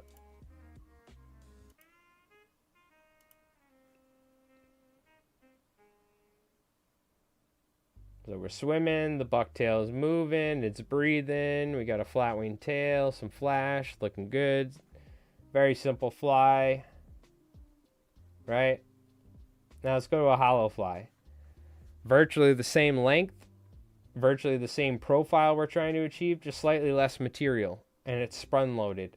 So you can see this in the water just has, it probably retains its shape slightly longer, or it what do you call it? It keeps its, because it's spring loaded, it doesn't compress as much, but it's very slightly.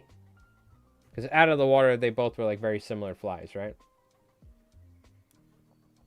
But again, very similar results. Now, when you're tying the giant, let's see, when you're tying beast flies, that's a different story. Because when you're trying to tie a fly that's 10, 12 inches and that actually has the profile of a proper, I'm talking about proper bunker fly like this. This is like 10, 12 inches. You cannot do that with essentially a bucktail deceiver. It would take way more collars to build up and stack the material to get the profile. So this is where tying a hollow fly, you can use less material. It still end up being a bunch of bucktail collars and crap tied on a mono extension. But you can get that profile and shape and whatnot more efficiently with less material. So I'd say the hollow fly really shines. If you're tying like 4 or 5 inch hollow flies, you might as well tie a bucktail deceiver is my thought process. Does that mean anything? No. You could tie whatever the hell you like. But what I, so like, to me, it's like the hollow flies shine when they're like 7, 8 inches and up, and you can get these larger flies. So. Well, it just, and that's also that hollow fly. Like this hollow fly, will swim different than the bucktail deceiver, for instance, too, But, so I love the hollow flies for once we're getting like over 6, 7 inches and we're building up those larger, like the predator prey fly that we just saw and stuff. And you're fishing for these larger fish, I don't really tie like bucktail hollows at 4 or 5 or like 3, 4 inches, right? If I'm doing that, I'm tying a bucktail deceiver, right? So, but that's a good point, bringing that up. Now the top dog, baby, silicone head and lip, the pop lip. Hell yeah, this one's fun.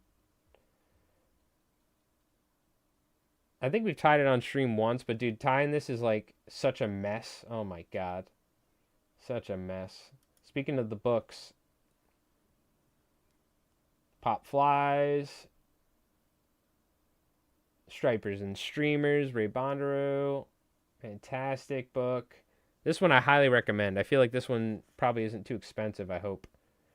Striper Moon, apparently impossible to find. A Perfect Fish, even more impossible to find. Great books. I'm happy I bought the books when I did. But yeah, check out if you haven't. We got all sorts of different videos. We also have, if you guys haven't, check out the new, what do you call it? The new Mullet Marauder video, which we've covered this fly before. But we just put this sucker out. So, what do you call it? Actually, yeah, again, they don't show the hype stuff on this, which is weird. It's like only mobile. But, video's doing all right, but if you guys can, if you haven't watched it, go give it a watch, give it a like, and, for the YouTube algorithm gods and all that stuff. So, but anyways, all right, chat. Well, let's take a look at the Discord before we wrap things up here. If you guys got any flies you want to post, go ahead and do that now. But we'll take a look and see if there's any fish pics. I think some people have been fishing. Ever read The Moon Pulled Up an Acre of Bass? Oh yeah. It's a good book. My old landlord used to think that guy was a jerk off, but he's like, all that guy wanted was free fishing rides, or free rides from everybody. But that guy, Peter Kaminsky, I think is his name. He was a chef and an author. It's a good book. One of my old landlords was a fly fishing captain out there, and he was like, "Oh, that guy! Oh, you wanted me to take him fishing? I'll put you in the book." The guy was such a character, though, so I wouldn't listen to what he says. Well, that's just funny. I remember, I'm like, dude, you ever hear that book, Moon Pulled Up an Acre of Bass? He goes, "Oh yeah, I know that guy." He wanted me to take him out fishing for free. Oh, that's funny. Good book, though. Good book. Talks about Paul Dixon. And this is the thing. Paul Dixon's been guiding out there for so long. That's why Paul Dixon's the top guy. If you can, hit up Dixon. Go out with him. If not, there's some other great captains out there. Captain Merritt White, Ernie French, Brian Gould Art. There's some good folks. But I forgot her name, the woman that was the guide out there, that she was also in that book. But she and her husband, I think they moved and they're guiding somewhere else now. But she was really big back then. I forgot her name, though. She was like really, really like big in the striper guide world back then. I think her husband was a guide as well or something, or did something. I forgot. Oh yeah, we saw this. Shinobi with a freaking slob, dude. 30-inch on the Black Sex Dungeon. What a name. Gotta love it. Reading in the Water. I haven't read that one, I don't think. Hey, thank you, Brundleflies. Appreciate that. Very kind. I'm gonna try and do another video before, because I should have some time this weekend. I think Sunday we might record a game for Mike Rolls Dice for my second YouTube channel, but I think I'm going to try and get something recorded and edited for you guys and for the members out a little bit sooner before next Thursday or Friday. So, but we'll see. Apologies, it was 8 days between the last video. We'll get another video for you guys out soon. Hell yeah, big bass there. Oh, I'm thinking about downloading that Super Golf after the stream and possibly trying it out. I don't know, Frosty. We'll see. $8 though. That's steep price. Bamboozled just lives in God's country. Every time we see Bamboozled's photos, there's never a house. It's just pure wilderness, and it's gorgeous. So he's definitely living in a sweet part of the country. I think he's over in like, I want to say like Nevada or some shit like that. He's some cool spot of the country that's beautiful. But look at that. I'm not a trout guy, but like sign me up. You know what I mean? Even though I'm not like a super trout dude, I do like trout fishing. Like this sort of stuff right here.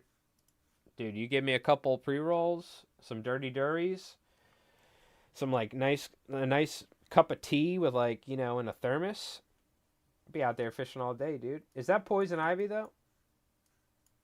Nah, it's not poison ivy, I don't think. That might be. I can't tell though. If that's poison ivy, then sign me out. Is it? I can't fucking tell. That looks like 3-leaf patterns right there. But the leaf shapes doesn't look like poison ivy to me. Might just be some sort of plant. I don't know. I'm highly allergic to poison ivy. Highly allergic. This does look like Bigfoot country. You know what I mean? Out in like Nevada or Arizona. They got Sam Squatch. They got him. For sure. Without a doubt. All right, let's take a look. We got some flies here. I think we saw. When was the last stream? No, we didn't see these. Wait, did we see these?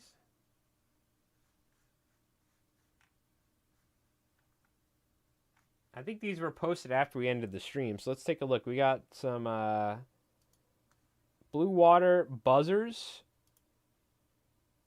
Ooh, very nice. Yeah. We got some rusty nail. What are these called? The chrominoids. Oh, yeah. Down the chrominoids. I'm probably not pronouncing that right. Eel punts. One of my favorite blurple eel punts. Such a good fly, particularly for swinging at night. But from Calvin, looking good. Ooh, very nice. These look great, dude. That's like spot on the money for a flatwing right there. If you're trying to tie a flatwing, like that's how you do it. You know what I mean? And look, pretty consistent. Almost every single fly is I'd say maybe like this one and this one are a little sparse, but like look at the consistency too as well. But this is where we know Calvin's a hot shot because look. We got a baller in the chat. Jungle Cock. No, round of applause. Mr. Moneybags, huh? I'm just messing around. So this is Zeke swimming some flies down at the canal. Look at this is what the water looks like in the winter out here, by the way. It's like crystal clear during the winter. Beautiful. And then this is the squid, dude. The squid. Woo. Check that out. How sick does that look? So good. Now be careful with those freaking tactical angler clips, Zeke. All right? If you cast that fly too hard, I've had the flies fall off of the clips. I tried using them last year. I used them in that video. And I literally lost a fly one day filming. So, very nice. I like it. Nice looking clouser here. Yeah. Perch clouser. Hell yeah. I'd be tempted to throw some barring on there, but it doesn't need it at all. We got the OG spearing. Very nice. And this is pretty much like a hollow, I'm assuming, from the profile. And the red and white, dude. Red and white's hard to pass up. That's a good one. Craggerole lost this beauty to a rock. Rest in peace. Very nice. Articulated. He loves his articulated stuff. Those upstate boys, you know. And we got a craft for baitfish. Hell yeah. Very cool. Looking good. Looking good.